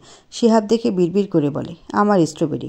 আমি স্ট্রবেরি খেতে পছন্দ না করলেও তুমি নামক স্ট্রবেরিকে আমি ভালোবেসেছি। গাড়ি নিয়ে শিহাবের বাসায় আসছিলেন জিনিয়া, বোনের সাথে দেখা করতে আসা। রাস্তায় গাড়ির জানালা দিয়ে শিহাব ও রিমলিকে দেখে নিলেন। রিমলিকে শিহাবের সাথে ভালো লাগছে না। রিমলি দেখতে মোটামুটি হলেও শিহাবের মতো সুদর্শন না। শ্যাম বর্ণের রিমলিকে মানায় না শিহাবের সাথে। তার উপর রিমলির পোশাক তাদের মতো খ্যাত। তাই শিহাবের পাশে রিমলিকে দেখে নারাজ হলেন, কিছু না বলে চলে গেলেন। ফ্রেশ হয়ে এসে শ্রেয়া মিমিকে ডেকে ফ্রেশ করে দিল। তারপর কাজা নামাজ আদায় করে নিল। আজ ঘুমিয়ে থাকার কারণে ফজরের নামাজ পড়তে তার দেরি হলো। সব কিছু শেষ করে বাইরে বের হয়ে সকালে নাস্তা করে নিল। মিমি আর শ্রেয়ার হাতেই খাবার খেয়েছে। ফারাজ নাস্তা খাওয়া শেষ করে ল্যাপটপ নিয়ে বসেছে। বিকালেই সবাই সমুদ্র দেখতে যাবে। শ্রেয়া খাবার শেষ করে ফারাজের কাছে এসে বসে। এ নিয়ে ও ইভা এসেছে সেখানে। 4 জনে মিলে কাজ করছে আর বাকিরা তাদের মতো। অর্পা তো দূর থেকে ফারাজ আর শ্রেয়াকে দেখতে ব্যস্ত। ফারাজ ল্যাপটপের কাজ দেখাতে থাকে সবাইকে আর শ্রেয়া ফাইল নিয়ে মিলাতে থাকে। অর্পাকে ওদের দিকে তাকিয়ে থাকতে দেখে মিরাজ বলে, বেশি তাকিয়ে থেকো না, আশার পরিমাণ দীর্ঘ হতে থাকবে। আশার পরিমাণ দীর্ঘ হলে কি খারাপ কিছু হবে? কিন্তু ভাই বা শ্রেয়া কী চায় এটাও তো জানতে হবে। আমি স্পষ্ট দেখতে পাচ্ছি শ্রেয়া বড় ভাইকে ভালোবেসেছে। বড় ভাই হয়তো এসব নিয়ে মাথা ঘামায় না, তবে এইভাবে জীবনে একাকিত্ব থাকা তো সম্ভব না। দিন যত এগোতে থাকবে একাকিত্ব তো তত গ্রাস করবে। আমি জানিব, কিন্তু শ্রেয়াকে যদি বাসার সবাই মেনে না নেয় তখন? বাবা যতই রাজি থাকুক, যার সাথে সংসার করবে সে যদি ভালো না বাসতে পারে তো এই সংসার কখনোই পরিপূর্ণ হয় না। তার উপর যদি স্বামী শাশুড়ি দুজনেই না ভালোবাসতে পারে তাহলে তো এই সম্পর্কের কোনো মানেই নেই। আহত কণ্ঠে অর্পা বলে, হ্যাঁ তাই। মা তো ওই সিনথিয়াকে বড় ভাইয়ের বউ করতে চায়। ওই সিনথিয়া আসলে তো কেউ সুখে থাকবে না। না পাবে মিমি একটা ভালো মা, না পাবে বড় ভাই একটা ভালো বউ। ওই সিনথিয়া থাকবে মডার্ন। ওরা কি সাংসারিক হতে পারে? শ্রী অন্তত আমাদের মিমিকে আগলে নিতে জানে, ভাইকে ভালোবাসতে পেরেছে। এখন দেখা যাক ভাগ্যে কে আছে। এতক্ষণ মিমি ট্যুরে আসা অন্য বাচ্চাদের সাথে খেলা করছিল, তাই অর্পাদের থেকে দূরে থাকে। কিন্তু অর্পার শেষ কথাটি মিমি শুনতে পায়, কারণ সে এখন অর্পার কাছে আসছিল। অর্পার মুখে এমন কথা শুনে মিমি তাকালো শ্রেয়ার দিকে। নিজেও জানে না কি ভাবছে মিমি, কিন্তু সিনথিয়াকে পাপার সাথে বিয়ে দেওয়ার কথা ভাবতে পারছে না। আনমনে বলে, আন্টি আমার মা হতে পারবে? মিমির কথাটি শুনে অর্পা আর মিরাজ পিছু ফিরে দেখলো মিমি বল হাতে দাঁড়িয়ে আছে, চোখ তার শ্রেয়া আর ফারাজের দিকে। অর্পা ঘাবড়ে যায়, দৌড়ে এসে জড়িয়ে ধরে মিমিকে। মিমি আবারও বলে, বলো না কাকিয়া, আন্টি কি ভালো মা হতে পারবে? তুমি কি চাও তোমার আন্টি তোমার ভালো মা হোক? ভালো মা হলে আমি আন্টিকে চাই, কিন্তু ভালো মা না হলে আমি চাই না। পাপাকে আমার থেকে আলাদা করবে না তো? একদমই না। তোমার আন্টি এমন পচা না, অনেক ভালো সে, তোমাকে অনেক ভালোবাসে। তাহলে আমিও আন্টিকে আমার মা বানাবো। হেসে দেয় অর্পা। মিরাজ এসে মিমিকে কোলে নিয়ে বলে, ওসব নিয়ে পরে ভাবা যাবে। তুমি না খেলা করছিলে, এখানে এলে যে। ওরা এখন বাইরে যাবে তাই আমি এখানে এসেছি। চলো আমরা একসাথে খেলা করি। চলে গেল অর্পা আর মিরাজ মিমির সাথে খেলা করতে। অন্যদিকে শ্রেয়া আর ফারাজ সহ বাকিরা কাজে ব্যস্ত। এনে নিজেও এতক্ষণ শ্রেয়া আর ফারাজকে দেখতে থাকে। শ্রেয়া যদিও ফারাজকে পছন্দ করেছে, কিন্তু ফারাজ কীভাবে এটা দেখার বাকি। 3 দিন হয়ে গেল কক্সবাজারে সব জায়গায় ঘুরে বেড়ায় সবাই। আজকে মিস্টার জায়ানের মেয়ের গায়ে হলুদ। রাতে অনুষ্ঠান হবে, 5 স্টার হোটেলে অনুষ্ঠান। সবাই একই রঙের পোশাক পরে অনুষ্ঠানে উপস্থিত হয়েছে। হলুদ গাউনের সাথে কলাপাতা রঙের ওড়না আর মাথায় হিজাব পরে আছে শ্রেয়া। মিমি নিজেও হিজাব পরেছে। শ্রেয়া আর অর্পাকে দেখে ভালো লাগছে তার কাছে। সবাই এসে এদিক ওদিক ছড়িয়ে গেল। ফারাজ নিজের মতো এনি তার মতো ক্লায়েন্ট নিয়ে কথা বলছে। বিদেশি 2 ক্লায়েন্ট আজকের অনুষ্ঠান শেষ করে চলে যাবে। ওদের কাজ শেষ। আজকে শুধু অনুষ্ঠানের জন্য থেকে গেছে।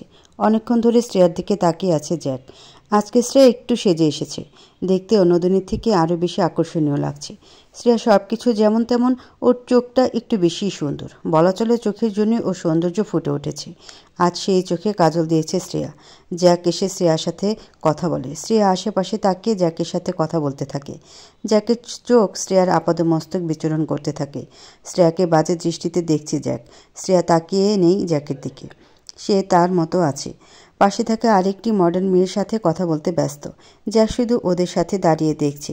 শ্রেয়া ইচ্ছা করে জ্যাককে ইগনোর করতে থাকে। এইভাবে চলতে চলতে অনুষ্ঠান প্রায় শেষের দিকে। তখন শ্রেয়ার কাছে একটি ট্রেতে ড্রিঙ্ক নিয়ে হাজির হয় ওয়েটার।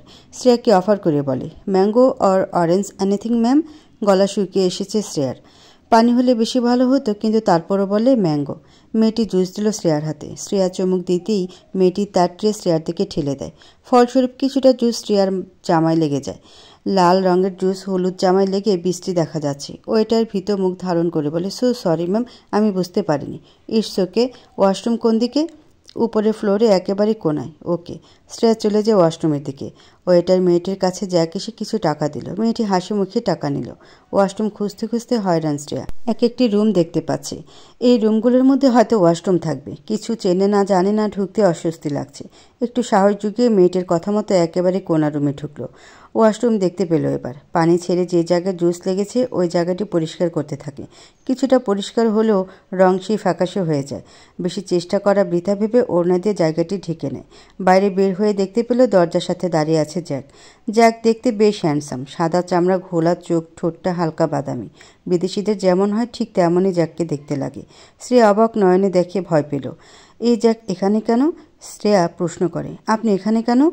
জ্যাক দরজাটি একটু চাপিয়ে দিয়ে বলে, come on honey, I just want to enjoy with you. Shreya চলে যেতে নেয়, কোনো কথা বলার রুচি নেই।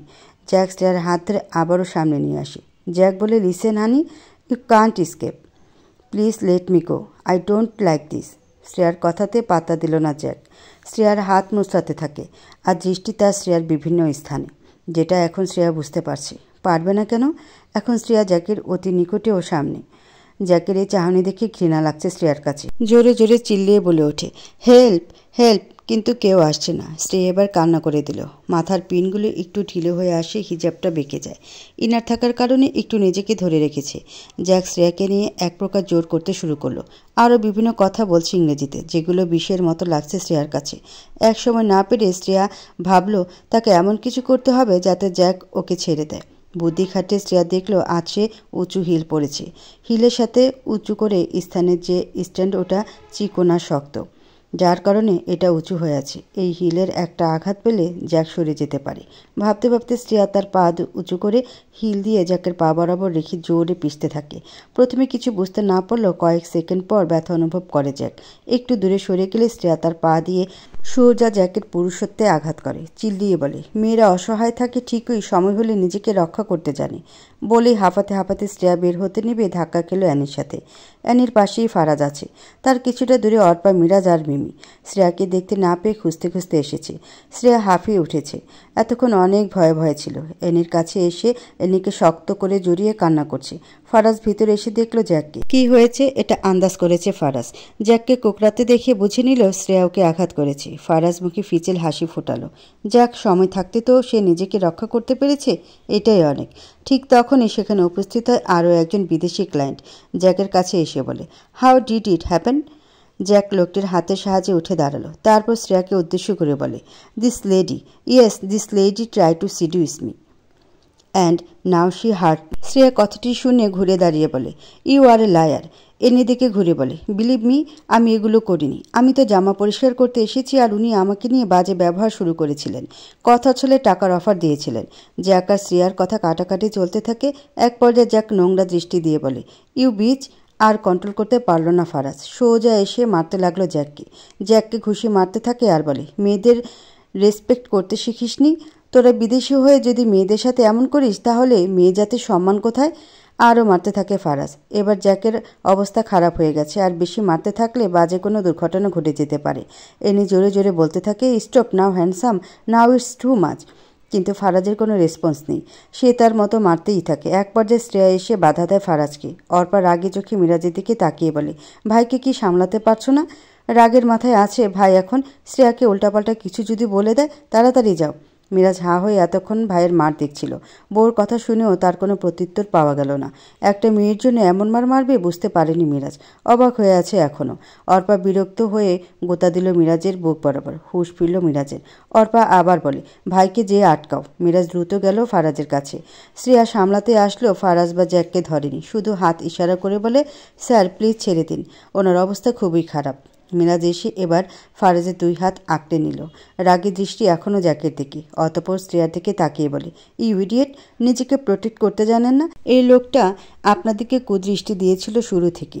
আরে আমি তাই বুঝতে পারছি আর আপনি বুঝতে পারেননি? বাহ, একটা ছেলে বাজেভাবে আপনার কাছে আসতে চেয়ে আপনি নিজেকে অ্যালার্ট রাখেন না। দোষ তো ওর একা না, দোষ আপনারও। বিবেক দিয়ে চলেন না। এক দুনিয়া থেকে এসেছেন তো শত দুনিয়ার সম্মুখীন হবেন। বাচ্চা না আপনি, সেন্স অফ হিউমার থাকতে হয়। যত সব বিবেকহীন লোকজন। বলেই ফারাজ চলে গেল। যাওয়ার সময় মিমিকে ক্রস করে যায়। মিমি নিজেও ভয় পেয়ে চুপ করে আছে। শ্রেয়ার খারাপ লাগলো কথাগুলো। মূলত ফারাজের কথার মানে ছিল শ্রেয়াকে আগে থেকে সতর্ক হওয়া উচিত ছিল, তাহলে এই পরিস্থিতি আসতোই না। ঘরে এসে বসে আছে ফারাজ। অনেকক্ষণ হয়ে গেছে, পরিস্থিতি এখন স্বাভাবিক। ফারাজ নিজেও এখন শান্ত। এ নিয়ে এসেছে ফারাজের রুমে। বলে, আসবো হ্যান্ডসাম? এ নিয়ে এসে ফারাজের পাশে বসে বলে, এতটা হাইপার হওয়া উচিত ছিল না। শেহনাজ হার্ট হয়েছে। একটা মেয়ের দিকে পুরুষের নজর থাকে, এটা সেই মেয়ে বুঝতে পেরে নিজেকে সামলে চলবে না? এখানে শেহনাজের কি করণীয়? ও তো যথেষ্ট দূরত্ব বজায় রেখেছে। জ্যাক নিজেকে কন্ট্রোল রাখেনি। Annie, I must say Jack is the main criminal, but Miss Shreya would be alert. সে চাইলে ওয়াশরুমে কাউকে নিয়ে যেতে পারত। অর্পা নিজেও তো ছিল সেখানে, অর্পা তো না করতো না। হ্যাঁ, এটাও ঠিক, কিন্তু হ্যান্ডসাম, তোমাকেও বুঝতে হবে শেহনাজ অতটাও অগ্রিম কিছু ভাবেনি। ভাবা উচিত ছিল অ্যানি। মেয়েদের যেমন স্বাধীনতা দরকার ঠিক তেমন নিজেকে রক্ষা করাটাও দরকার। শুধু স্বাধীনতা দিয়ে কিছুই হয় না যদি নারী তার ইজ্জত মান ধরে রাখতে না পারে। শুধু মিস শ্রেয়া বলে কথা না, সব মেয়েদেরকে সম্মানের সাথে স্বাধীনতা চাওয়া উচিত। নারী, তুমি শরীরে নাশকতায় চাইবে স্বাধীনতা যাহাতে আছে পুরুষের চাওয়া পাওয়া, তাহলে তো হবে না। নারী স্বাধীনতা হলো এই সমাজের দুরবস্থা থেকে নিজেকে রক্ষা করার জন্য। এনি ভেবে দেখলো ফারাজ ভুল কিছু বলেনি, কিন্তু শ্রেয়া তো ফারাজের এসব কথা বুঝবে না। বুঝবে যদি ভালোভাবে তাকে বুঝিয়ে বলা হয়। তুমি অনেক পচা হয়ে গেছো পাপা। হঠাৎ মিমির কথা কর্ণপাত হতে পেছনে ফিরল ফারাজ। মিমি মুখ গোমরা করে আছে। ফারাজ হাত দিয়ে ইশারা করলো মিমিকে কাছে আসতে। মিমি ফারাজের কোলে এসে বসতেই ফারাজ বলে, কি পচা কাজ করেছি আমি? তুমি আন্টিকে খুব বকা দিয়েছ। এভাবে কে কাউকে বকে না। তুমি কেন বকা দিলে? ভালোভাবে বুঝিয়ে বলবে। আমাকেও তো কি সুন্দর চকলেট দিয়ে বুঝিয়ে বলো। মিমির দিকে তাকিয়ে ফারাজ বলে, তোমার শ্রেয়া আন্টি আর তোমার বয়সের দূরত্ব অনেক বেশি মা। শ্রেয়া আন্টি এখন বড়, তাকে কি এসব দিয়ে বুঝিয়ে বলা যায়? তাই বলে তুমি ইডিয়েট বলে গালি দিবে? যাও এখন সরি বলো, আন্টি কান্না করছে। হোয়াট? হ্যাঁ, তুমি এখন আন্টিকে সরি বলবে বাবা, তাহলে আমি তোমার সাথে কথা বলবো, তার আগে না। বলেই দৌড়ে গেল মিমি। ফারাজের আড়ালে এনে মিসকে হাসি দিয়ে জোরে বলে, মেয়ের কথা রাখতে শেখো হ্যান্ডসাম, ভালো ফলাফল পাবে। আর সরি বলে কেউ পচা হয়ে যায় না। সরি না বলে উল্টো তুমি তোমার মেয়ের কাছে পচা হবে। ফারাজ মাথা দুলে সম্মতি জানালো। এনে চলে যেতেই ফারাজ গেল শ্রেয়া অর্পা যে রুমে আছে ওই রুমের দিকে। দরজা টোকা দিতেই অর্পা বলে, আসেন ভাইয়া। মিস শ্রেয়া কোথায়? ও তো রুফে আছে, মন ভালো নেই তাই রুফের দিকে গেছে। ফারাজ কোনো কথা না বলে চলে গেল সেদিকে। ফারাজ যেতেই অর্পা কল দিল এনিয়া রিভাকে। পাশে মিমিও ছিল। সবাই মিলে ফারাজকে ফলো করতে করতে চলে গেল রুফের দিকে। চারপাশে বড় বড় নারকেল গাছের শীতল বাতাস রুফের চারপাশে বয়ে যাচ্ছে। শ্রেয়া ছাদের এক কোনায় দাঁড়িয়ে আছে, মাথায় ওড়না দেওয়া, ফ্রেশ হয়ে রুফে এসেছে। ফারাজ কিছু তাজা ফুলের ঘ্রাণ পাচ্ছে। পাশে অহরহ টপ থেকে ফুটন্ত বেলি ফুলের ঘ্রাণ। ভালোই লাগছে পরিবেশটা। আশেপাশে ঝাড়বাতি দেওয়া। ঘুরতে আসা মানুষগুলোর জন্য এভাবে সাজানো এই রূপ। ফারাজ গলা খাকারি দিল। পুরুষালী কণ্ঠে হালকা কেঁপে পাশে তাকালো শ্রেয়া। ফারাজকে দেখে মাথা নিচু করে নিল। ফারাজ সোজা সমুদ্রের ঢেউর দিকে তাকিয়ে আছে। শ্রেয়ার উদ্দেশ্যে বলে, আমরা মিষ্টি কিনি কীভাবে জানেন তো মিস শ্রেয়া? শ্রেয়া আরও চোখে দেখছে ফারাজকে। ফারাজ জানে শ্রেয়া উত্তর দিবে না, তাই ফারাজ বলে, ছোটবেলার এক কাহিনী বলা যায়, এখনও এমনটাই করি, শুনবেন কি? হ্যাঁ, আমি ছোট থেকে খুব মিষ্টি খেতাম। বলা চলে বাবা টাকা দিলে টিফিনে মিষ্টি কিনে খেতাম। সেটা দোকানের মধ্যে একটি দোকান ছিল যেটা একটু কাছে। প্রায় যেতে একদিন দেখলাম মিষ্টি যেখানে থাকে ওই স্থানে গ্লাস খোলা। একটু সামান্য কিছুক্ষণের জন্য খোলা মিষ্টিতে মাছি এসে ভনভন করছে। ওই মিষ্টি দেখে খাওয়ার রুচি মরে যায়। ওই দিন আমি মিষ্টি না কিনেই বাসায় আসি। এরপর দোকান পাল্টাই। মিষ্টি নিয়ে ফারাজের এমন কথা শুনে শ্রেয়া তাকিয়ে আছে ফারাজের দিকে এক মনে। ফারাজ পোষ করে নিঃশ্বাস নিয়ে বলে, বোঝেনি নিশ্চয়ই? কি বুঝবো? আমরা ছেলেরা মেয়েদেরকে মিষ্টি, ঐশ্বর্য, রমণী এসব নামে ডাকি। মোহিত হয়ে ডাকা হয়। যেমনটা মিষ্টি এক ভালোবাসার খাবার, তেমনি নারী হলো ভালোবাসার স্থান। মিষ্টি যখন ঢাকনা গ্লাস দিয়ে ঢাকা ছিল তখন ওই মিষ্টির উপর মাছি বসেনি, কিন্তু উন্মুক্ত মিষ্টিতে মাছি এসে বসেছে। সেখানে আপনি একজন নারী মিস শ্রেয়া, আপনার দিকে পুরুষের নজর থাকবে। দেখুন, পৃথিবীতে ভিন্ন মস্তিষ্কের মানুষ আছে, নারী পুরুষের মধ্যেও ভালো মন্দ আছে। এর একটা প্রমাণ আপনি নিজেদের জীবন থেকে পেয়েছি। নারীরা অনেক সময় নিজেদের রক্ষা করতে পারে না, কারণ তারা নর্দমার পশুদের খোপ করে পড়ে। আবার কিছু পুরুষের জীবনে নোংরা মস্তিষ্কের নারী জোটে, পুরুষকে করে দেয় ছাড়খাড়। তাই যতটুকু সম্ভব নিজেদের রক্ষা করতে হয়। আপনি যখন কোনো সমস্যায় পড়বেন আগে দেখবেন আপনার আশেপাশে লোক আপনাকে কোন পরিবেশে নিয়ে যাচ্ছে। আদৌ কি আপনাকে সাহায্য করছে নাকি সাহায্যের নামে ঝুঁকিতে ফেলছে। আপনার পোশাকে জুস ইচ্ছা করে ঢালা হয়। মিমি আমাকে বলে দেয় এটা, তবে মিমি বুঝতে পারে না আগে। আমরা আপনাকে না পেয়ে খুঁজতে খুঁজতে এদিক ওদিক জিজ্ঞাসা করাতে মিমি বলে আপনি এদিকে এসেছেন। মিমি মনে করেছিল আপনাকে ওয়াশরুম দেখিয়ে দেওয়ার জন্য জ্যাক হয়তো ওয়েটারকে টাকা দিয়েছি। ছোট মেয়ের মাথায় যেটুকু আসে আর কি, কিন্তু আমরা বুঝে যাই মেয়েটাকে ফায়ার করে দেওয়া হয়েছে। কিন্তু আপনাকেও আরও বেশি সচেতন হতে হবে। আপনি অন্তত ওয়াশরুমে যাওয়ার জন্য অর্পা বা ইভাকে নিতে পারতেন, যেহেতু কিছু চেনেন না জানেন না। কথাগুলো বলে ফারাজ আবার চলে যেতে নেয়। কিছুটা হেঁটে আবারও শ্রেয়ার দিকে ঘুরে বলে, রাগের মাথায় কথা শুনিয়ে দিয়েছিলাম, আঘাত করার ইচ্ছা ছিল না। সরাসরি সরি বলতে পারল না ফারাজ, কিন্তু এটা যে সরির জন্য বলা শ্রেয়া বুঝে নিল। ফারাজ যেতেই ঠোঁটটা হাসি হাসি করে চাঁদ দেখতে থাকলো। মিস্টার জায়ানের মেয়ের বিয়ের সমস্ত অনুষ্ঠান আজ শেষ হলো। কাল ঢাকায় ব্যাক করবে সবাই। এই কয়টা দিন শ্রেয়া আর ফারাজের মধ্যে বন্ধুসুলভ আচরণ গড়ে উঠেছে, তবে এটা অতিরিক্ত বাড়াবাড়ি না। শ্রেয়া ফারাজের সাথে কাজ নিয়ে বেশি কথা বলে, কোনটা কোম্পানির জন্য বেস্ট, কোনটা বেস্ট না, এগুলোই নিজে থেকে ফারাজকে বলে শ্রেয়া। এ নিয়ে আর শ্রেয়ার একই মতামত হলে সেই ডিজাইন নিয়ে কাজে লেগে পড়ে। শ্রেয়া অনুভব করেছে যত দিন যাচ্ছে সে ফারাজকে ভালোবেসে ফেলেছে। হ্যাঁ, এই 7 দিন সে তার ভালোবাসা সম্পর্কে অবগত। নিজে থেকে লজ্জা পেতে থাকে, আবার ফারাজকে দেখলে আরও বেশি লজ্জা লাগছে। আজকে সবাই রাতের আধারে সমুদ্র দেখতে এসেছে, বলা যায় সমুদ্র বিলাস। মিমিকে নিয়ে শ্রেয়া নিজের মতো ঘুরছে। ইনি ফারাজের সাথে কথা বলছে। ইভা ওর বয়ফ্রেন্ডকে জানিয়েছিল সে কক্সবাজারে এসেছে, তাই সেও কক্সবাজারে আসে। কাল একসাথে যাবে ঢাকায়। মিমি শ্রেয়ার হাত ধরে সমুদ্রের কাছে আসে। বেশি দূরে না যেয়ে শুধু সমুদ্রের তীরে দাঁড়িয়ে থাকে। পানি ছুটতে থাকে মিমি শ্রেয়ার দিকে, আর শ্রেয়া সেও মিমির সাথে তালে তালে তাল মেলাতে থাকে। এনি ফারাজকে বলে, ওদেরকে একসাথে দেখতে ভীষণ ভালো লাগছে তাই না হ্যান্ডসাম? একদম মা মেয়ের মতো লাগছে তাই না? ফারাজ তাকালো এনির দিকে। এনি ফারাজকে দেখে বলে, না মানে দেখতে তেমনই লাগছে তাই না? কিছুটা। এনি আর কথা বলল না। অতিরিক্ত কিছু বললে ফারাজ আবার কী রিয়েক্ট করবে কে জানে। এমনি একটু আগে কাজ শেষ করে শান্তির জন্য এখানে এসেছে। এত ব্যস্ততার পরেও একটু রিফ্রেশমেন্ট দরকার। এখনই ফিউচার প্ল্যান নিয়ে বলার সাহস এনে পাচ্ছে না। শ্রেয়া আর মিমির কিছু ছবি তুলে নিল। অন্ধকারে চারপাশে থাকা ক্ষুদ্র আলোয় ছবিগুলো স্পষ্ট না আসলেও বোঝার উপায় আছে। মিমির মুখটা বোঝা যায়। ফেসবুকে পোস্ট করে হ্যাপি মোমেন্ট লিখে। এই পোস্টে নজর আসে জিনিয়ার। বিরক্ত হলো সে। শ্রেয়াকে সহ্য করতে পারছে না। সিনথিয়ার বাবা মাকে কল করে জানান, আপনারা পরশুদিন আসবেন, আমি ফারাজ আর সিনথিয়ার বিয়ে নিয়ে কথা বলতে চাই। এদিকে মিরাজকে কল করে জানিয়ে দিল সিনথিয়া তার পরিবার নিয়ে আসবে। মিরাজ কী বলবে বুঝতে পারছে না। এটা কেন হতে হলো? শুধু এইটুকু বলে, ভাইয়া এমন অহংকারী নেকু মেয়ে পছন্দ করে না মা। ভাই আর মিমির জন্য লাগবে সাংসারিক ও ভদ্র মেয়ে। ওসব সাংসারিক মেয়ে আগেকার সময় লাগতো। এই সময়টা মানুষ এসব দেখে না। এই সময় মানুষ যোগ্যতা দেখে। বেশি কিছু বলল না মিরাজ। মায়ের মুখের উপর এখন কিছু বলা মানে বিপদে পড়া। অর্পাকেও কিছু শেয়ার করলো না। বেচারি এমনি দুশ্চিন্তা করার মানুষ। শুধু তার বাবাকে একটি মেসেজ দিয়ে জানিয়ে দিল। বাবা রিপ্লাই করে, আমি দেখছি কি করা যায়, চেষ্টা করব সব কিছু সামলানোর, কিন্তু বাকিটা ফারাজের হাতে। মিমির ঘরে একা ঘুমিয়ে আছে ওহি। ঘুমের মধ্যে অনুভব করলো দরজা ধাক্কানোর শব্দ। দরজা ধাক্কানোর শব্দে দরজা খুলে ওহি দেখলো সামনে তিহান দাঁড়িয়ে আছে। তিহানকে দেখে ওহি বলে, কি চাই তোমার? আমার ঘরে চলো। কেন? স্বামী স্ত্রী আমরা একসাথে ঘুমাবো। পুরুষত্বের তেজ উঠেছে বুঝি? কিছুটা তিরস্কার করে বলে, দেখো বাড়াবাড়ি করো না, স্বামী স্ত্রী ঝামেলা হয়। তাই বলে এইভাবে ঘর পাল্টে থাকা মানায় না। কোনটা মানায় আর কোনটা মানায় না এটা আমি তোমার মতো লোকের থেকে জানতে চাই না। বিবেকহীন লোক যে পারে না স্ত্রীকে সম্মান দিতে, যে পারে না সন্তানকে শিক্ষা দিতে, ভালোবাসতে, সে কখনো কাউকে জ্ঞান দেওয়ার ক্ষমতা রাখে না।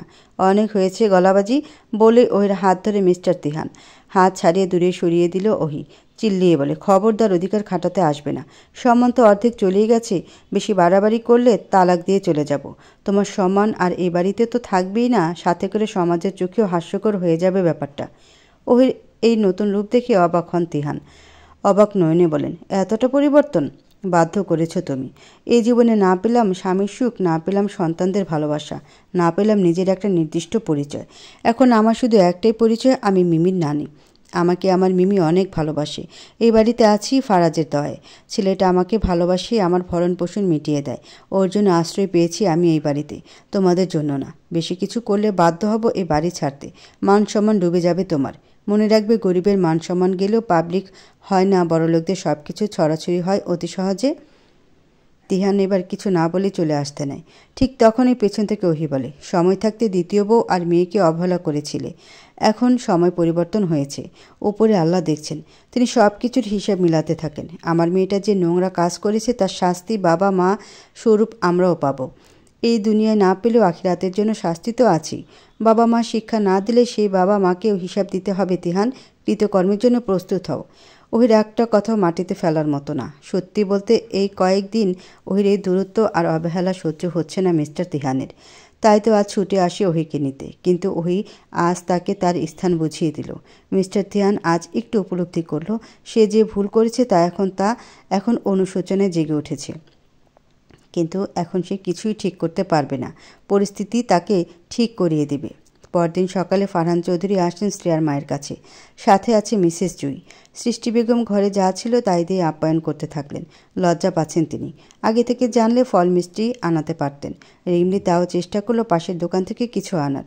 নুরুল সেনি রান্না করেছে আর কিছু পিঠা সৃষ্টি বেগম বানিয়ে রেখেছিলেন নিজেদের জন্য, ওগুলো দিয়ে সামনে পরিবেশন করলেন। লজ্জা মুখে বললেন, আমি তো জানতাম না আপনারা আসবেন, বাড়িতে কোনো ছেলে মানুষও নেই, আমি আর আমার মেয়ে ঢাকা শহরে এদিক ওদিক কমই যাওয়া হয়, কোনো ভুল হয়ে থাকলে কিছু মনে করবেন না ভাইজান। ফারহান চৌধুরী স্মিথ হাসলেন। মিসেস জুই বলেন, কপালে থাকলে পরের বার পেট ভরে খেয়ে যাবে, তখন বেয়াই আপ্যায়ন করতে পারবেন আপা। বেয়াই আপ্যায়ন শুনে অবাক হলেন সৃষ্টি বেগম। তবে রিমলি ঠিকই বুঝলে বিষয়টি। ঘরের মধ্যে ছিল সে, ঘর থেকে শুনছে ওদের কথাবার্তা। শ্রেয়ার জন্য সম্বন্ধ এসেছে বুঝতে পারল, তাও কিনা তার কল্পনার মানব। রিমলি কেন যেন চায় ফারাজ আর শ্রেয়ার মিল হোক, তাই তো এদের সম্বন্ধের কথা শুনে ঘরের মধ্যেই লাফাতে থাকে দু হাত উঁচু করে। অর্পাকে মেসেজ দেয়, আমার আপুর বিয়ের প্রস্তাব এসেছে হুররে, তোমার শ্বশুর এসেছে তোমার ভাসুরের জন্য। মেসেজ দেখে খুশি হয় অর্পা, মিরাজকে বলে ঘটনা। মিরাজ তো দেখানো হাসি হেসে দেয়। বাসায় গেলে বাবা মায়ের এই দুই দিক থেকে দুইটা সম্বন্ধ নিয়ে একটা তুলকালাম বাঁধবে, এটা সে শিওর। কোনো একটা সুনামি আজ আসবে। সৃষ্টি বেগম কিছুটা অপ্রস্তুত হয়ে বলেন, বুঝলাম না, কার বিয়াই মানে কার সাথে কার সম্পর্ক? আপনাদের শ্রেয়াকে আমাদের অনেক ভালো লাগে, যেমন মিষ্টি তেমন নম্রভদ্র। আপনার কি আমাদের ফারাজকে ভালো লাগে? এ যেন মেঘ না চাইতেই বৃষ্টি। সৃষ্টি বেগম শাড়ির আঁচল মুখে এগিয়ে দিয়ে বলেন, আপনারা এত বড় পরিবার থেকে সম্বন্ধ এনেছেন, এটাই তো বিশ্বাস হয় না। হয়ে যাবে বিশ্বাস, সময় লাগবে তো একটু। কিন্তু ফারাজকে আপনার পছন্দ তো? ফারাজ বাবা অনেক ভালো মানুষ, যতটুকু দেখেছি বলতে পারি সে একজন বিচক্ষণ পুরুষ। এমন পুরুষ মানুষকে না বলার উপায় নেই।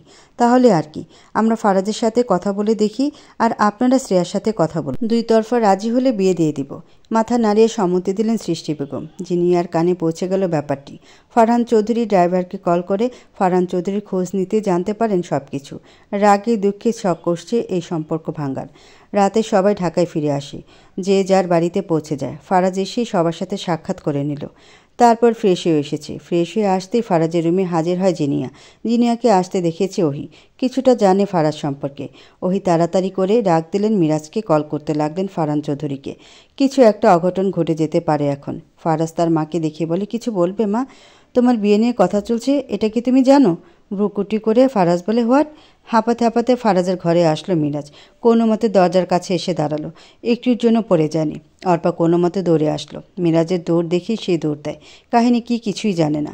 মিরাজকে দেখে জিনিয়া বলে, ও তাহলে চলে এসেছো আমাকে বাধা দিতে? কিন্তু সত্যিটা তো জানবেই ফারাজ, তোমরা ওর সাথে ওর অ্যাসিস্ট্যান্টকে বিয়ে দিতে চাও, এটা জানার অধিকার তো আছে ওর। ব্যাপারটা এভাবে না যেভাবে তুমি প্রেজেন্ট করছো মা। বাবা ছিল তো, সে বুঝে নিত। ফারাজ এদের কথার মাঝে বলে, আমার অ্যাসিস্ট্যান্ট মানে মিস শ্রেয়ার সাথে আমার বিয়ের কথা? হ্যাঁ, তোমার বাবা যে কথা বলে এসেছে শ্রেয়ার মায়ের সাথে। সম্ভবত তোমরা রাজি হলে বিয়েটা হবে, জিনিয়া বলে। অত সে এসে দাঁড়ালো ফারাজের ঘরের সামনে। ফোন বের করে ফারাজের রিয়েকশন ভিডিও করতে চায়। হয়তো ফারাজ কোনো একটা বাজে কথা বলবে, ভেঙে দিবে বিয়ে। হলোও তাই। ফারাজ বলে ওঠে, তোমরা ভাবলে কি করে আমি এখন বিয়ে করব? তোমার ভাই আর তার বউ তো মনে করে তুমি ওই খ্যাত মেয়েটাকে ভালোবাসো, তাই তো বিয়ে দেওয়ার জন্য উঠে পড়ে লেগেছে তোমার ভালোবাসার মিলন ঘটাতে। What nonsense! আমি এমন কিছুই ভাবি না মিস শ্রেয়াকে নিয়ে। আমি ভালোবাসি না তাকে। বিয়ে তো দূরের কথা, আমার জীবনে এখন কেউ নেই, শুধু আমার মেয়ে আছে আমার জীবনে। জিনিয়া তাকালো অর্পা আর মিরাজের দিকে। মিরাজ নিজেও কম না, মায়ের চালাকি ধরতে পেরে সেও মুখ খোলে। ফারাজকে প্রশ্ন করে, তার মানে তুমি দ্বিতীয় বিয়ে করতে চাও না?